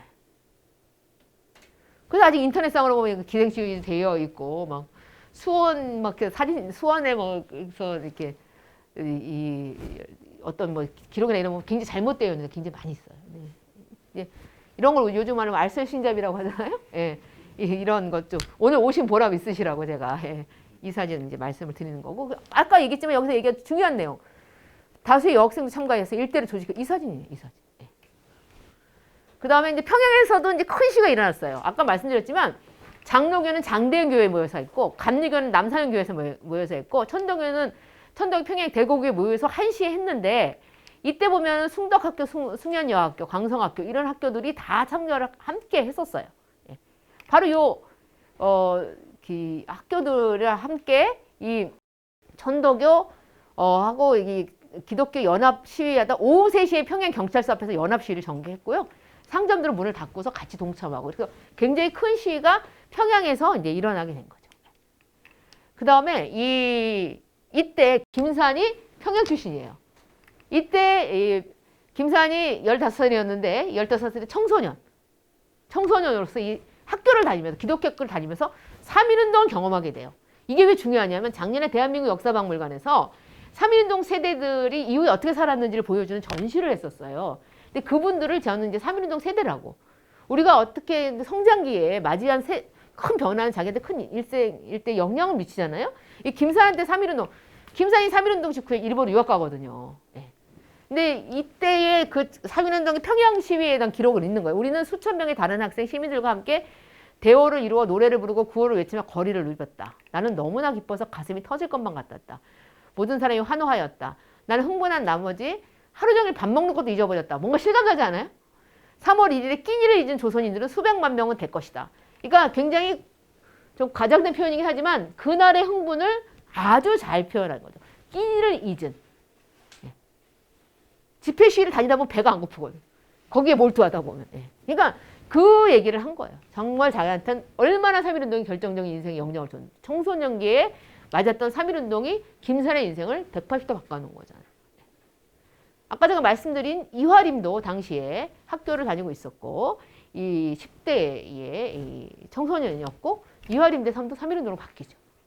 그 다음에 그 현 앨리스라든지 이런 그 현순의 가족들에 관해서 이제 쓴 만세라는 책도 나와 있거든요. 만세라는 책에도 보면 3월 초에 서울에 있었던 시위에서의 어떤 그 영향, 아주 어린 나이에도 그런 영향을 받았던 그런 내용들이 나와요.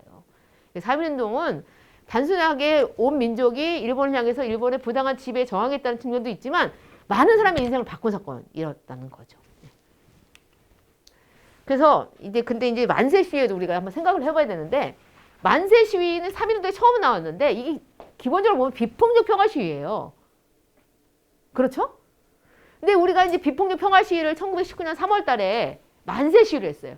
그런데 1919년 4월에 인도에서도 비폭력 평화 시위가 일어났어요. 근데 방식이 달랐어요. 인도에서는 어떻게 했을까요? 연자 시위. 뭔지 아시죠? 가만히 앉아 있는 거예요. 이제 한국인들은 이때 만세 시위, 그럼 맞으면 집회를 하고 행진을 하는 방식. 지금의 집회도 똑같죠. 집회하고 집에 가면 되는데 꼭 행진을 해. 그 제가 그러잖아. 아, 전통이야. 3.1운동 전통이야. 이렇게 얘기하는데 이런 거예요. 한국인들은 굉장히 비폭력 평화 시위하지만 굉장히 액션업을 한 거죠.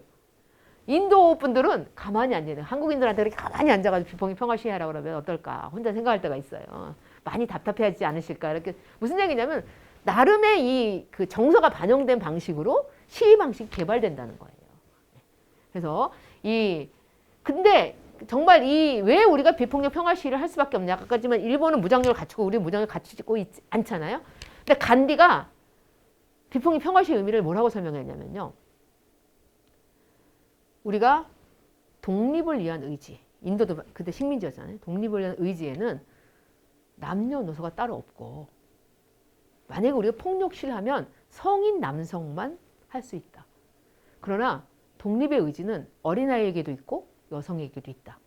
여성과 어린아이들이 함께 자신의 독립 의사를 표현하려면 비폭력 평화 시위해야 한다. 그러니까 모든 사람들이 자신의 이 독립 의지를 표현하려면 이게 폭력 시위면 안 된다는 거예요. 그래서 비폭력 시위를 한다고 얘기를 한 거죠. 그래서 아까 말씀드린 7개 도시가 첫날부터 이미 똑같았어요. 이건 뭔가 그 약속한 거나 다름없을 거고요. 그 다음에 만세, 자유. 만세를 부른다는 건 자유를 외치는 거고 더 이상 우리가 노예가 아니다라고 하는 걸 외치는 건데 이 비폭력 평화 시위와 만세 시위의 전통이 제가 쭉 아까 얘기했지만 두 가지 전통이 3.1운동부터 시위 문화에 영향을 미쳐서 하나가 연대의 전통. 함께 연대할 수 있는 사람들이 함께 자기의 의사를 표현하는 방식. 또 하나는 비폭력 평화 시위라고 하는 것들이 한국 사회에서 지금도 굉장히 가치 있게 평가되는 이유는 우리가 다른 유럽에서의 시위를 보면 엄청나게 폭력적이잖아요. 그거 보면서 우리는 저렇게 하기가 힘들 텐데라는 생각 많이 하는데 이런 어떤 그러니까 약자로 살아오면서 식민지 약소민족으로 살아오면서 우리가 만들어내는 어떤 이 정서와 문화가 존재한다는 거죠. 네.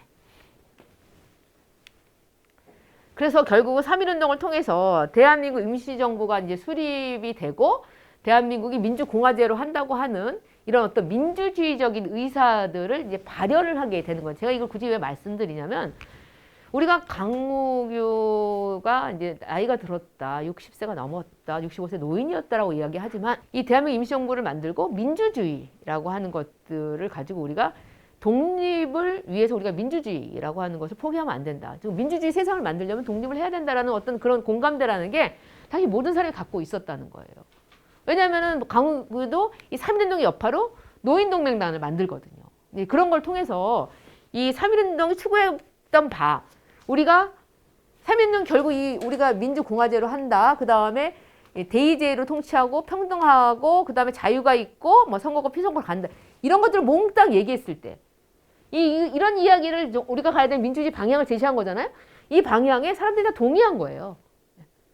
우리가 독립선언서에도 보면 약간 이렇게 자유, 평등 이런 얘기가 나와요. 그럼 우리가 독립선언서가 만약에 당시에 봉건적인 사상, 유교적인 사상에 기반해서 우리가 3.1운동을 일으켰다면 독립서 이렇게 써야겠죠. 돌아가신 고종과 살아계신 순종께 나라를 돌려드리자. 근데 그게 아니었다는 거죠. 뭐예요? 자유와 민주, 평등을 위해서 우리가 독립을 해야 된다고 얘기한 거예요. 세계의 민주주의자는 모두 우리 편이다라고 하는 내용이 들어있는 독립선언서도 있거든요. 그러니까 그런 어떤 지지 기반이 있고 민주주의에 대한 인식이 있기 때문에 이게 나왔을 때 민주공화제를 한다고 했을 때 사람들이 뛸듯이 기뻐했어요. 만약에 3.1 독립선언서에 민주주의적인 어떤 내용으로 가득 차 있는데 사람들이 이해를 잘 못하면 만세를 못 부르잖아요. 사람들이 같이 만세를 부른 건 그 얘기를 뭔지 알았다는 거고, 대한민국 임시정부가 이런 그 민주공화제 선포했을 때 사람들이 이거 알고 있었다는 거잖아요. 그러니까 우리나라 사람들이 갖고 있었던 민주주의에 대한 의식이라고 하는 게 이 민주공화제가 세워졌고 뭐 선진적인 몇몇 사람의 정치인들에 의해서 이게 만들어졌다 아니에요. 그럼 동의하지 못하면 사라져야 되는데 이 대한민국 임시헌장은 그 뒤로 5번 임시정부에서 개헌을 했는데 거의 모든 내용이 살아남았죠. 그렇게 됐고 대한민국 민주공화제다. 주권은 당신은 인민으로부터 나온다. 지금 국민으로부터 나온다. 이런 내용이 이미 다 만들어져서 계속 나오고 그게 그대로 대한민국 헌법에 들어가게 된 거잖아요. 많은 사람들이 동의하고 있었던. 그리고 진짜 이 참정권 문제 있잖아요. 진짜 우리 사람 투표하고 싶었던 거예요. 그래서 어떻게 했냐면 이 나라는 없지만 각종 단체에서 다 투표하는 거야. 남녀노 불문 없이. 심지어 소년에도 투표해. 소년의 대표 회장이 뽑는데. 어린아이 대표를 뽑는데도. 그래서 훈련이 돼 있는 거예요, 사람들이. 그래서 그런 훈련 속에 1948년도 5월 10일 날 선거할 때 투표를 얼마인 줄 아세요? 95.5%예요. 그때 사사방쟁이 일어나가지고 제주도에서 2군데서 투표 못했어요. 그래서 제주도에 4.3 때문에 이제 결국 못하게 됐는데 그때 그럼에도 95.5%. 여성이 반 이상이 문맹이었는데도 95.5%. 정말 하고 싶었던 거죠. 네. 그러니까 사람들이 그 일제시기 내내 우리가 독립하면 민주주의 세상을 만들어야 된다는 그런 의지는 굉장히 강했던 것으로 보여지고 그 출발점에 3.1운동이 있었다고 볼 수가 있고요. 그다음에 이제 안창호가 한 말이에요. 안창호 1920년 1월 달에 한 말인데 이게 무슨 얘기를 했냐면은 안창호 있는데 민주공화국의 의미를 굉장히 잘 설명했어요. 뭔가 랩을 만들어도 될 만큼 제가 애들한테 학생들한테 가르쳐서 야 한번 랩을 한번 만들어봐라고 얘기할 정도로 정말 이 쏙쏙 귀에 들어오게 얘기해요. 오늘날 우리나라에 황제가 없나요? 있어. 대한나라의 과거에는 황제는 1인밖에 없었지만 금일은 2천만 국민이 모두 황제예요. 제군 모두가 황제예요. 황제라 무엇이요? 주권자를 이름이니 과거의 주권자는 오직 한 사람이었지만 지금은 제군이 다 주권자 외다 라고 얘기를 하는 거예요. 우리나라가 왜 망했느냐? 대한제국이 왜 망했느냐? 당시 대부분의 나라가 입헌군주의 국가였어요. 입헌군주의 국가였으면 왜 망하기 어려웠느냐? 한일병합조약 같이 중요한 조약은 반드시 의회를 거쳐야 합법화돼요. 그렇죠? 근데 우리나라가 당시에 전제군주제 국가였어요. 고종이 도장만 찍으면 나라가 망하는. 근데 일본도 입헌군주제 국가였고 당시에 중국도 입헌군주제 국가로 갈 걸 약속한 상태였어요. 그리고 전 세계적으로 입헌군주제 국가들이 만들어지고 있었어요. 그런데 한국은 전제군주제 국가였어요. 무슨 얘기냐면 우리한테도 대한제국 멸망의 책임이 있다는 거예요. 시대 흐름을 쫓아가지 않고 고종의 도장 하나로, 그래서 그 도장이 진짜냐 가짜냐 이런 논란은 굉장히 저희 이제 역사학자들이 볼 때는 민망한 논란이에요. 왜냐하면 제도가 그게 아니었으면, 나라의 정치 제도가 그게 아니었으면 안 망했을 텐데. 이건 제가 한 얘기가 아니고 량치차오, 양계초가 한 얘기예요. 대한제국의 멸망의 모든 책임은 궁정에 있다. 입헌군주제로 입헌군주제 국가였다면 망하지 않았을 것이다. 라는 얘기를 양계초하고 한 거예요. 제가 한 게 아니라. 당시 그렇게 생각한 거죠. 근데 그런 상태에서 결국은 다시 세워진 나라는 이제 왕이 없는 나라인 거예요. 바로 국민이 주권을 가진 그런 민주공화제가 세워졌다는 게 사회민주주의 의의라고 할 수 있고요. 김사의 아리랑에서 이런 얘기를 했어요. 일제시기 때 비록 달성하는 방법은 달랐지만 모든 조선인들은 오로지 두 가지를 열망하고 있었다. 독립과 민주주의. 실제로 그것은 오직 한 가지만을 원하는 것이었다. 자유. 자유란 말은 자유를 알지 못하는 사람들한테는 금덩이처럼 생각되는 것이었다. 어떤 종류의 자유든 조선인에게 신성한 것으로 보였던 것이다. 그들은 일제 압제로부터의 자유, 결혼과 연애의 자유, 정상적이고 행복한 삶을 살아갈 수 있는 자유, 자기 삶을 스스로 규정할 수 있는 자유를 원했다. 그러니까 자유 때문에 무정부주의가 굉장히 호소력이 있었다는 거예요. 당시에. 강법의 민주주의를 향한 충동은 조선에는 그야말로 강렬한 것이었고 우리 사이에 민주주의가 남을 정도 많았다. 이게 무슨 얘기냐면은 우리는 일제시대 때 공부하다 보면 제일 저희도 공부하다 짜증나는 게 짜증이 난다 뭐냐면 너무 많아. 당도 많고 맨날 갈라져. 에이 분열, 파벌 막 이렇게 얘기하지만 이걸 김사는 뭐라고 얘기하냐면요. 뜻이 다르면 헤어지는 걸 생각하는 거예요. 이거 민주주의라고 생각했어요. 그래서 제가 항상 교사들한테 얘기해요. 학생들이 이런 거 외울 때 힘들어할 때 이게 민주주의다 이렇게 위로하라고 얘기를 하는데 그렇게 생각했어요. 뜻을 같이 하는 사람끼리 함께하고 뜻이 다르면 헤어져서 또 다른 어떤 모임이나 단체를 만드는 걸 민주주의라고 생각했던 거예요. 그래서 이런 어떤 노력들이 있고 우리가 독립하면 반드시 민주주의 국가를 수립하겠다는 의지들을 가지고 있었기 때문에 그런 의지가 대한민국 임시정부의 탄생과 함께 쭉 이어져 오고 그 임시정부뿐만 아니라 어떤 정당을 만들지 단체를 만들더라도 그 안에서 민주주의적인 원칙을 관철하려고 굉장히 노력해왔다. 해방이 되고 바로 15년 만에 4.19가 일어날 수 있었던 거는 왜냐하면 신생 독립국가에서 최고 권력자를 시민들이 시위를 통해서 물러난 최초의 사건이 4.19란 말이에요. 전 세계적으로. 근데 그런 일이 갑자기 해방 후에 우리가 미국으로부터 민주주의 받아들여 속성으로 막 민주주의 의식이 생겨가지고 그렇게 했느냐. 아주 오랜 기간 특히 이승만 정부가 건들면 안 될 걸 건드렸던 거예요. 그게 뭐예요? 참정권이에요. 이 일제시대 내내 사람들이 그리워했고 해방 후에 처음 선거를 할 때 전부 다 가가지고 95.5%. 이건 사실 그 숫자는 보통 사회주의 국가에서 보통 할 때 나오는 숫자지 이게 나오기 어려운 숫자예요. 근데 나중에 이제 우리 독재했을 때 독재국가 시절에 그 통일주체 국민의 국민선거하고 이럴 때 좀 되게 높았잖아요. 아니에요. 그리고 나올 수가 없는 숫자예요. 48년 그럴 리가 없죠. 근데 투표율이 높았잖아요. 그거 영린을 건든 거죠. 이승만 정부가. 사람들이 그 투표가 갖는 신선성에 대한 이 각오. 지금도 우리가 보면 투표로 세상을 바꾸고 있잖아요. 물론 미국도 이번에 그랬지만은 사실 이게 갖고 있는 우리 한국인들이 갖고 있는 그 뭔가 이 신념 같은 게 있어요. 일제시대 때 빼앗겼던. 근데 그걸 건든 거죠, 사실은. 위험한 짓을 한 거예요.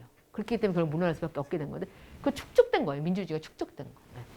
바로 그래서 이 당시 그런데 문제는 뭐냐면 조선 총독 우리가 왜 이제 총독 문제에 들어가냐면 바로 우리 그 사이드 총독을 향해서 폭탄 던진 거잖아요. 이 총독에 대한 이미지를 보면 어떤 게 있냐면은 사실 우리나라는 에서는 참정권도 없지만 입법권도 총독이 갖고 있잖아. 이건 진짜 전제군주죠.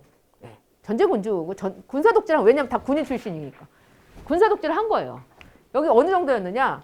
이인이라는 이 변호사가 나중에 굉장히 독립운동가를 변호했었던 3인방 중에 한 명인데 이인 변호사가 16년에 쓴 글이 있어요. 일본에서 쓴 거예요.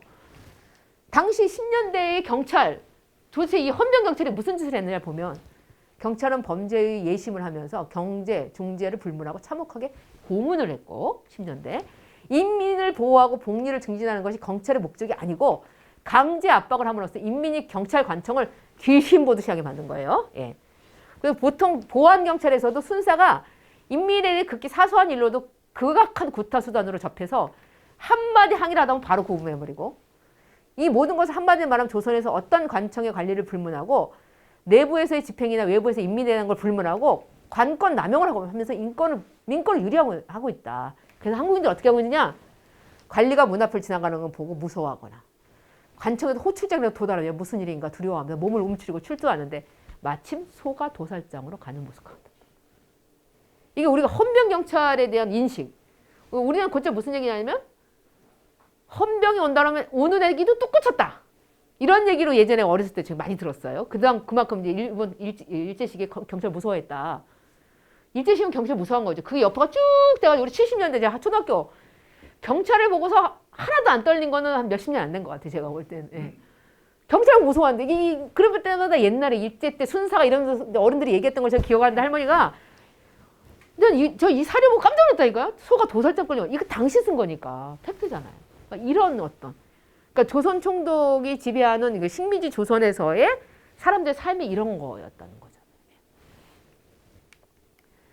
근데 이제 하세가와 총독이 데라우치 총독이 있다 이제 하세가 총독으로 교체가 된 상태였는데 이 하세가 총독으로 교체가 됐는데 하세가 총독이 뭔가 이 한국에서 식민지 경영에 있어서 변화를 주지 않은 거죠. 그리고 3.1운동 일어나자마자 이런 말을 해요. 예. 3.1운동 일어나자마자 이제 뭔가 이렇게 유시를 하는 건데 자기가 무릇 반도에서 제국의 주권이 확고부동해서 영국이 변하지 않을 거다. 그래서 병합일에 이제 10년 천황의 은혜가 해가 갈수록 널리 퍼져서 생명 재산의 안고와 교육 민업의 발달이 현저함은 내외 모두가 인정하는 바고 또 예로부터 밀접하여 떨어질 수 없는 관계를 가진 양자가 최근에 더욱 융화의 결실을 맺어감은 명료한 사실이다. 불량한 도배의 언서를 믿고 조선과는 전혀 관계없는 민족장이라는 언사를 받아들여 망상을 가지고 무모한 언사를 가며 한마디로 불을 지른 거죠. 예. 예. 이게 무슨 얘기를 하는 거냐면 10년 동안 통치했지만 일본은 한국인을 모른다는 걸 설명하는 거예요. 왜 일어났는지 몰라요. 처음에 어떻게 했는지 아세요? 혹시 이러고는 미국인 선교사들이 뒤에서 배후 조종하자고 찾아갔다니까요. 나중에 천도경 거라고 놀래요. 이거 아까 얘기했죠. 선입견. 왜? 한국인은 그런 일을 할 리가 없는 민족인 거예요. 일본이 볼 때는 절대로 밟으면 꿈틀하지 않고 밟으면 그대로 죽는 이런 민족이라고 생각하고 10년간 통치한 거예요. 믿지 않고 미국인 선교사를 의심해요. 배후에는 미국인 선교사들이 있다. 그러다 나중에 이제 이 천도교에 손명이 있다는 사실을 알고 이건 배후 조종, 이건 진짜 요망한 미신에 속은 거다. 이렇게까지 얘기를 하는 거죠. 현실을 직시하지 않은 거예요. 예. 이렇게 되는 순간 막을 수가 없는 길이에요. 우리가 자신들이 이런 걸 내면 한국인들이 맞아, 내가 잘못했어. 내가 좀 착각을 했던 거야 라고 생각하는 것 자체가 착각인 거죠. 예. 길을 부었어요. 예. 그렇게 되니까 점점 퍼져나가고 확산돼 나가면서 3.1운동은 3월 중순 이후에 전국으로 확산이 됐어요. 전국으로 확산이 됐는데 전국으로 확산이 돼가지고 제일 3.1운동의 만세시가 피크였던 게 3월 말이에요. 3월 27일부터 4월 3일까지인데 그중에 제일 많이 일어난 날, 제일 많은 숫자 100여 군데가 넘는 군에서 일어난 날이 언제냐면 4월 1일이에요. 우리가 알고 있는 유관순의 아오네 장터도 4월 1일이에요. 되게 그러니까 외우기 쉽죠? 3월 1일에 일어났는데 만세시가 제일 많이 일어난 날은 4월 1일이에요. 그 무슨 얘기죠? 서서히 고조되는 거예요. 시간이 걸려요. 보통 우리가 6월 항쟁 때도 그랬고 최근에 있었던 촛불 시위 때도 마찬가지지만 이게 고조되잖아요. 점점 고조되면 전국 확산되는 과정들이 있는데 그게 꽤 시간이 생각보다 많이 걸려요. 한 달 이상. 3일은 똑같았어요. 3월 1일에 딱 일어나고 끝난 게 아닌 거예요. 제일 피크는 한 달 뒤였어요. 그래서 왜냐하면 3월 중순까지 북부 지역에서 주로 일어났잖아요. 3월 중순 이후에 중남부로 확산이 됐어요. 그동안 북부는 좀 쉬어요. 그러다가 3월 말이 되면 다시 기온을 찾아서 전국이 일어나버려요. 그래서 그런 과정이었는데 결국 그런 식으로 이야기를 하고 하세가 아까 말했지만 이 언론의 자유를 전혀 허용하지 않은 점 때문에 굉장한 공경에 처하게 돼요. 비판을 받게 돼요. 예. 그래서 무단 통치가 원인이라는 걸 일본이 자각하기 시작한 게 4월 넘어가서요.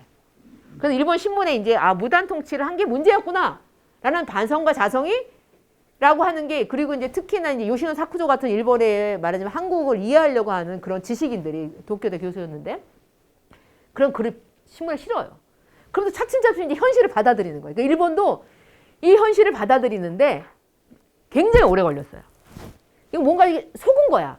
이게 천도교라는 미신에 속아가지고 사람들이 아주 그런 거야. 라고 생각했지만 그게 아니라는 걸 점점 받아들이게 되면서 예. 그리고 5월 달에 뭐가 일어나냐면 중국에서 5.4운동이 일어난 거예요. 이것도 반일운동이에요. 일본은 1차 대전에서 승전국으로서 정말 승승장구하고 있다가 3.1운동과 5.4운동으로 예, 자신이 갖고 있는 이 지위의 허약함을 인지하는데 굉장히 오래 걸렸어요. 그래서 그런 논란이 있을 때 하라 수상이 너무 좋아했어요. 왜 그러냐면 이게 너무 좋아했다는 건 약간 뭐랄까 이렇게 제가 이제 주관적으로 재밌으라고 하는 얘기지만 뭐냐면 일본 군부가 식민지 조선을 독점하고 통치하는 걸 굉장히 불만으로 생각했고요.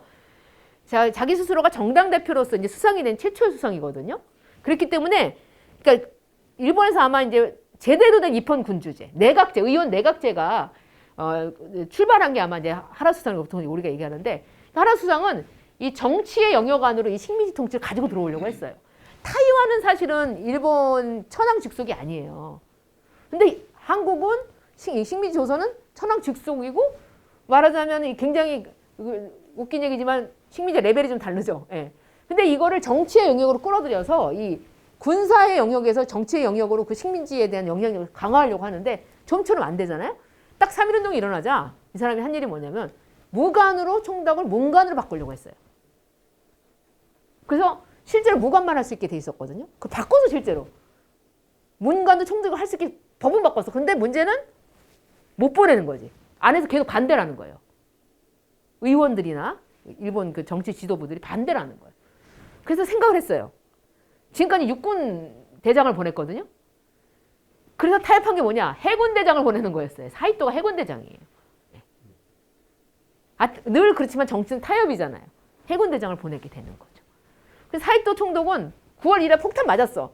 그렇지만 자기가 당황하면 안 되잖아. 9월 3일 날 얘기해요. 바로 뭐냐면 우리가 소위 얘기하는 문화통치라고 하는 거를 내용을 얘기해요. 총독은 문무관 어느 쪽에서 임용할 수 있는 길을 열고 헌병에 의한 경찰제도 대신에 보통 경찰에 의한 경찰제도를 한다. 복장제도를 개정해가지고 일반 관리나 교원들이 이렇게 대검을 찾잖아요. 그걸 폐지하고 조선의 임용과 대우 등을 고려를 가하려고 한다. 그래서 우리가 볼 때는 내진 일본인과 동일한 취급을 하도록 하겠다라는 선언을 하게 한 거죠. 사실 이거 준비하고 왔어요. 준비하고 왔는데 폭탄 맞았죠. 그러나 그 다음날 낼 수밖에 없는 거죠. 네. 자, 근데 그랬을 때 이 9월 1일에 있었던 이제 다시 강위로 돌아오는 거죠. 이렇게 총독 정치에 대한 불만이 있었던 거죠, 사람들이. 이 기본적인 조선 총독에 의해서 실시는 군사 독재에 대한 저항감을 갖고 있었던. 그러니까 독립의 의지라고 하는 거랑 이 군사 독재에 대한 저항감은 같은 거예요. 그러니까 민족적으로 독립을 추구하는 거나 어떤 민주주의적 인권 보장이 되고 참정권이 있는 나라를 만들려고 하는 건 이게 똑같은 거예요. 그런 나라를 만들려면 독립해야 돼요. 그 두 개는 그냥 동전의 양면이에요. 근데 우리는 그중에 한쪽만 계속 강조하는 거죠. 우리가 독립의지가 있었다. 그 독립의지가 한국인데 독립의지 굉장히 강력했어요. 근데 그 강력한 거 이면에 뭐가 있냐면 독립을 하면 참정권을 가진 민주주의 국가를 만들어야 된다는 이 두 가지가 같이 붙어 있었던 거예요. 그러니까 이게 강력한 독립의지가 될 수 있는 거예요. 막연하게 독립을 해야 된다라고 생각하진 않은 거예요. 그랬을 때 여기서 보면 왜 총독을 죽이려고 했느냐라고 이제 물어봤을 때 하세가 총독이 우리 조선을 통치할 때 조선 인종을 모두 죽은 인종으로만 알았던 것이다. 그 뒤에 보니 조선 사람이 정신은 아직 살아있는 인종이라 아무래도 동화시킬 수가 없어서 일찍이 조선 통독 자리에 사직하고 가겠다는 정신으로 간 것이다. 하세가 총독이 간 걸 이렇게 이제 자기식으로 해석하는 거죠. 사실은 쫓겨난 건데 예. 교체가 된 거지만. 예. 그다음에 새로 오는 총독은 무슨 능력으로 우리 조선을 동화시키며 옳게 할 수 있으리요. 그는 곧 하나님의 계명 중에 이웃을 사랑하는 계명을 범한 자이고 남의 것을 탐하지 말라는 계명을 범한 자이고 만국 공법을 교란시키는 자이고 민족 자결주의를 멸시 위배하는 자이고 세계 여론을 경멸하는 자이기 때문에 용서할 수 없는 사례의 뜻을 둔 것이다. 예. 이렇게 얘기를 한 거죠. 그러니까 말하자면 대비적으로 설명을 하는 방식으로 가지만 이 총독이라는 사람은 한마디로 부당하게 한국을 점령한 사람이겠고 그런 것들이 여기서 또 이야기하는 이 어떤 기독교 계명을 어겼기 때문에 이걸 통해서 강우규가 기독교인이었다는 걸 알 수가 있는데 이렇게 이제 이야기를 한 거. 이건 이제 질문을 했을 때 이렇게 대답을 한 거죠. 신문을 할 때. 예. 그래서 이런 그 어떤 의지를 가지고 이 총독이라고 하는 것이 갖는 그 식민 통치에서 상징성 이런 것들을 이제 주목한 건데요. 단지 강우규의 삶으로 돌아가서 보면 강우규는 그 어떤 사람일까 이제 좀 궁금해야 돼요. 보면 9월 2일 날 폭탄을 던지고 9월 17일 날 잡히고 그런 과정이 있었던 강우규가 그 전에 어떤 삶을 살았냐면 아까 얘기했지만 평안남도 덕천 출신이에요. 네. 그 다음에 이 함경도로 이주를 했고 그 다음에 이때 누구를 만나 이동희를 만나요. 근데 이동희가 나이 굉장히 어려요. 18살 정도 차이가 날걸요? 진짜 어린데 이동희를 따라요. 그러니까 그러면서 이제 이동희와 함께 이 계몽운동을 하는 거죠. 그래서 학교를 건립하고 이렇게 하다가 11년에 이제 북간도로 가서 쭉 그 북간도 연해진 서로 이제 왔다 갔다 하잖아요. 우리가 지금 이게 소련이고 중국이긴 하지만 그 당시에는 이제 왔다 갔다 하니까 하다가 이제 연해주에 이제 정착을 하게 되는데 그 다음에 이제 다시 또 17년에 중국으로 건너와서 지린성에 살게 되면서 신흥동을 개척해요, 이 사람이. 17년에 가서 신흥동이라는 마을을 개척을 하고 거기서 살다가 19년에 이제 만세 시위를 하게 되는데 날짜가 정말 놀랍지 않아요? 3월 1일에 일어났는데 3월 4일날 했어요. 진짜 빠르죠. 알고 있었다는 거죠. 네. 그래서 그 다음에 이제 4월 달에 블라디보스톡에 가서 블라디보스톡에 딱 갔더니 노인동맹단이라는 게 만들어져 있네. 그래서 여기에 가입을 하게 되는데 정식 이름은 대한국민노인동맹단이었어요. 근데 이제 그때 노인의 기준 보시면 아시겠지만 46세 이상. 46세 이상. 요즘은 자꾸 올리려고 하잖아요. 70세로 올리려고 하는데 우리도 대한국민노인동맹당이는 김치보를 단장을 해서 3월 26일에 만들어졌어요. 그러니까 이 강욱이는 4월 달에 갔기 때문에 가입한 다음에 생긴 다음에 이제 가입을 하게 된 셈인 거고요. 그래서 가게 되는데 이제 거기서 근데 이 대한국민노인동맹단이 사실 잘 안 알려져 있는데 저도 작년에 이제 글을 쓰다가 발견하면서 대단한 걸 알았어요. 뭐냐면은 이분들이 5월 31일 날 경성에서 만세 시위를 했어요. 그러니까 우리가 3.1운동이 3월 1일에 시작된 건 알겠어요. 근데 언제 끝났을까요? 아무도 생각을 안 해. 왜냐면 백주년을 맞아가지고 연구를 했죠. 그래서 황해도 봉산에서 있었던 6월 달에 했었던 시위를 마지막 시위를 우리가 그냥 규정했어요. 끝을 낼 수가 없어. 왜? 12월 달도 계속 서대문연구소 주변에서 계속 시위해요. 그 다음 1920년 3월 1일 날은 또 배화여고 학생들이 또 인왕산에 올라가서 시위해요. 끝이 없어, 끝이. 그래서 우리가 항상 그렇잖아요.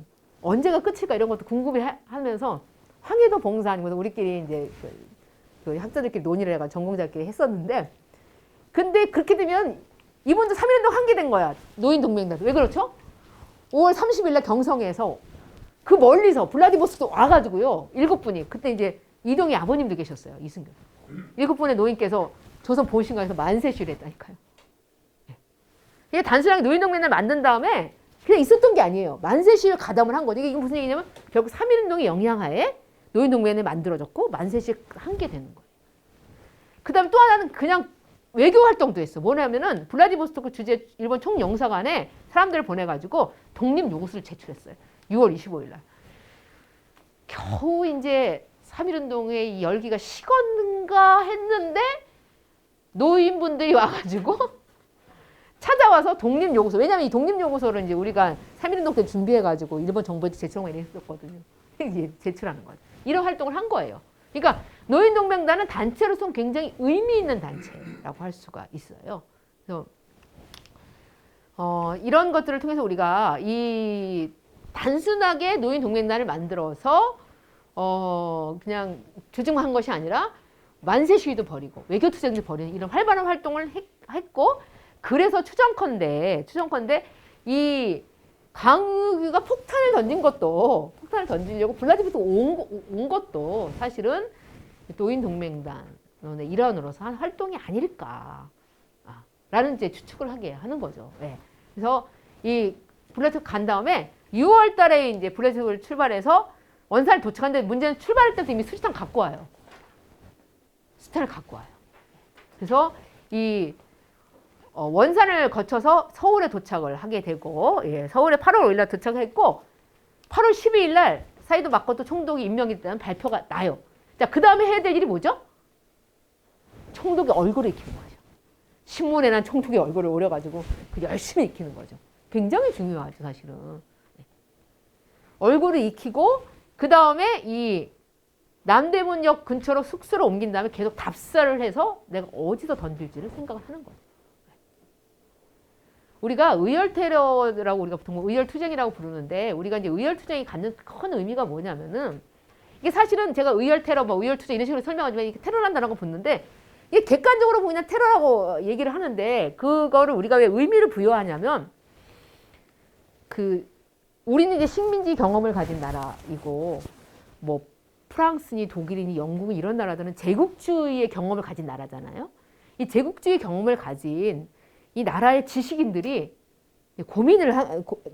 가장 하는 고민이 뭐냐면 폭력은 나쁜데 약소국가에서 약소국에 일어나는 일종의 테러 있잖아요. 테러에 대해서 그렇게 얘기하면 안 될 것 같잖아요.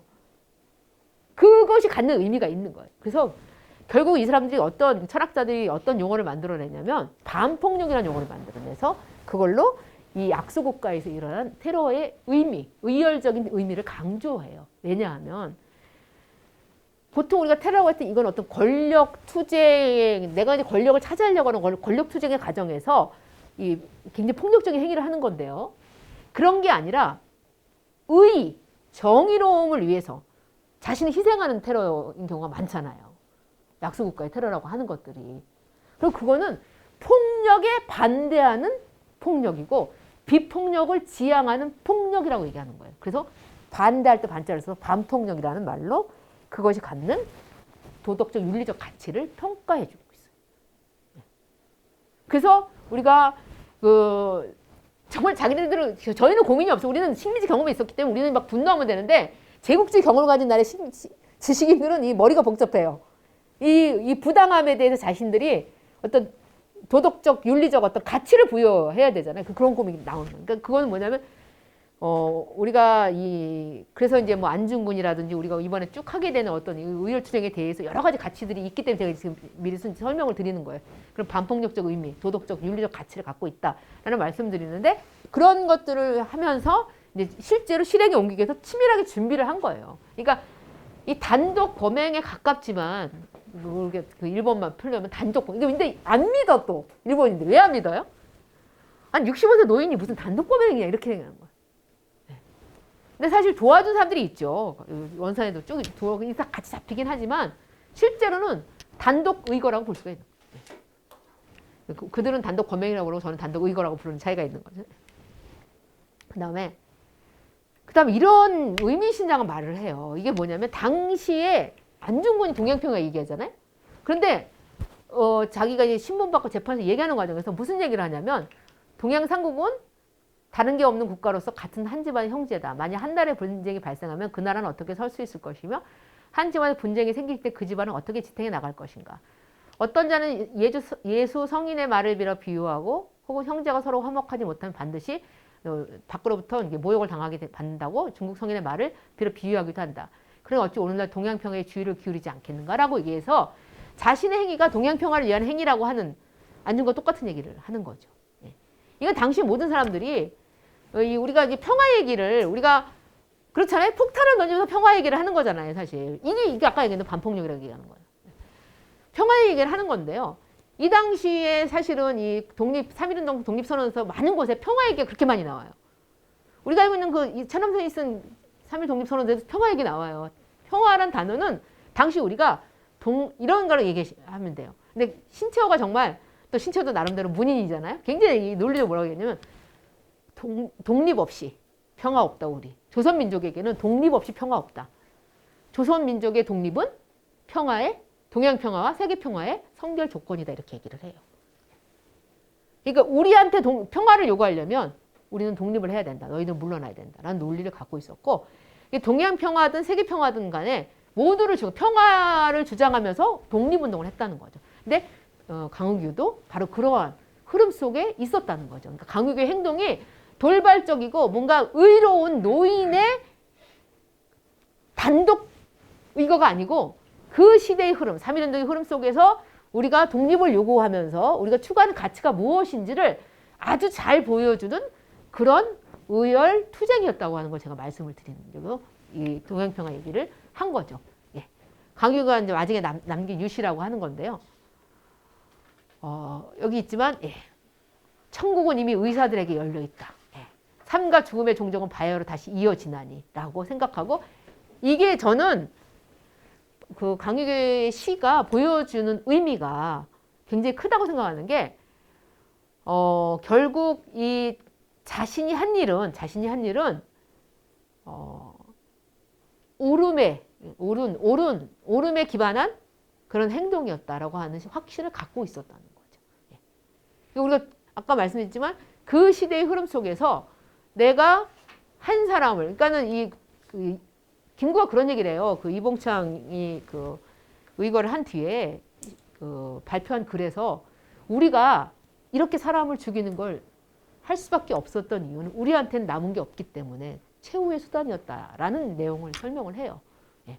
그러니까 우리가 우리의 어떤 여기 나와 있지만 동포라고 하잖아요. 그러니까 동포들의 의지를 담아 내가 독립의 의지를 담아 내가 이것을 실행한 것이다 라고 얘기하고, 이 청부모님이 의사들에게 열려 있었다는 것은 내 뒤에도 많은 사람들이 이런 의지를 가지고 나와 같이 식민 지배에 저항할 것이라는 걸 믿어 의심치 않는 거죠. 누군가의 지배를 받고 종속당하는 것은 옳지 않다. 그 다시 말하면 뭐냐면, 지금 뭐냐면 민주주의적인 어떤 가치를 민족과 함께 구현해 보겠다는 의지를 실제 갖고 있었던 거예요. 그런 신념이 있었기 때문에 이런 혼자서 이런 용감한 행동을 의열투쟁을 하게 된 것이고요. 그런 의미에서 아까 처음에 제가 노인이었다라는 말씀을 드렸지만 남녀노소의 구별 없이 결국은 자신이 옳다고 하는 일을 해내고 그것에 대해 후회 없이 당당하게 죽음의 길을 이렇게 맞는 이런 어떤 그 인간으로서는 참 대단한 분인 거죠, 사실. 이런 어떤 일들을 했었던 분들이 있다. 그래서 이 노인이라는 거에 방점을 찍기보다는 누군가가 할 수 있는 일이었고, 누군가가 해야 되는 일이었고, 그 일이 실제로 총독을 죽이지는 않았지만 얼마나 전 세계에 우리가 받고 있는 지배가 부당한 것인가를 보여준 상당히 그러니까 말하자면 의미가 큰 의거인데, 생각보다는 이 3.1운동을 설명하면서 이 강욱 의거까지 이렇게 연결시키지는 않는 것 같아요. 이게 연결시켜 설명해야 되는데, 이번에 우리 근대현대사 기념관의 기획이 너무 좋다고 생각을 해서 제가 강의하겠다고 얘기한 거예요. 이게 연결돼야 돼요, 사실. 그래서 그것을 상징적으로 보여준 3.1운동에서 2천만이 동포들이 무슨 생각을 했는지를 상징적으로 보여준 사건이 바로 이 강욱의 의거였다라는 말씀을 드리면서 마치도록 하겠습니다. 예, 수고하셨습니다.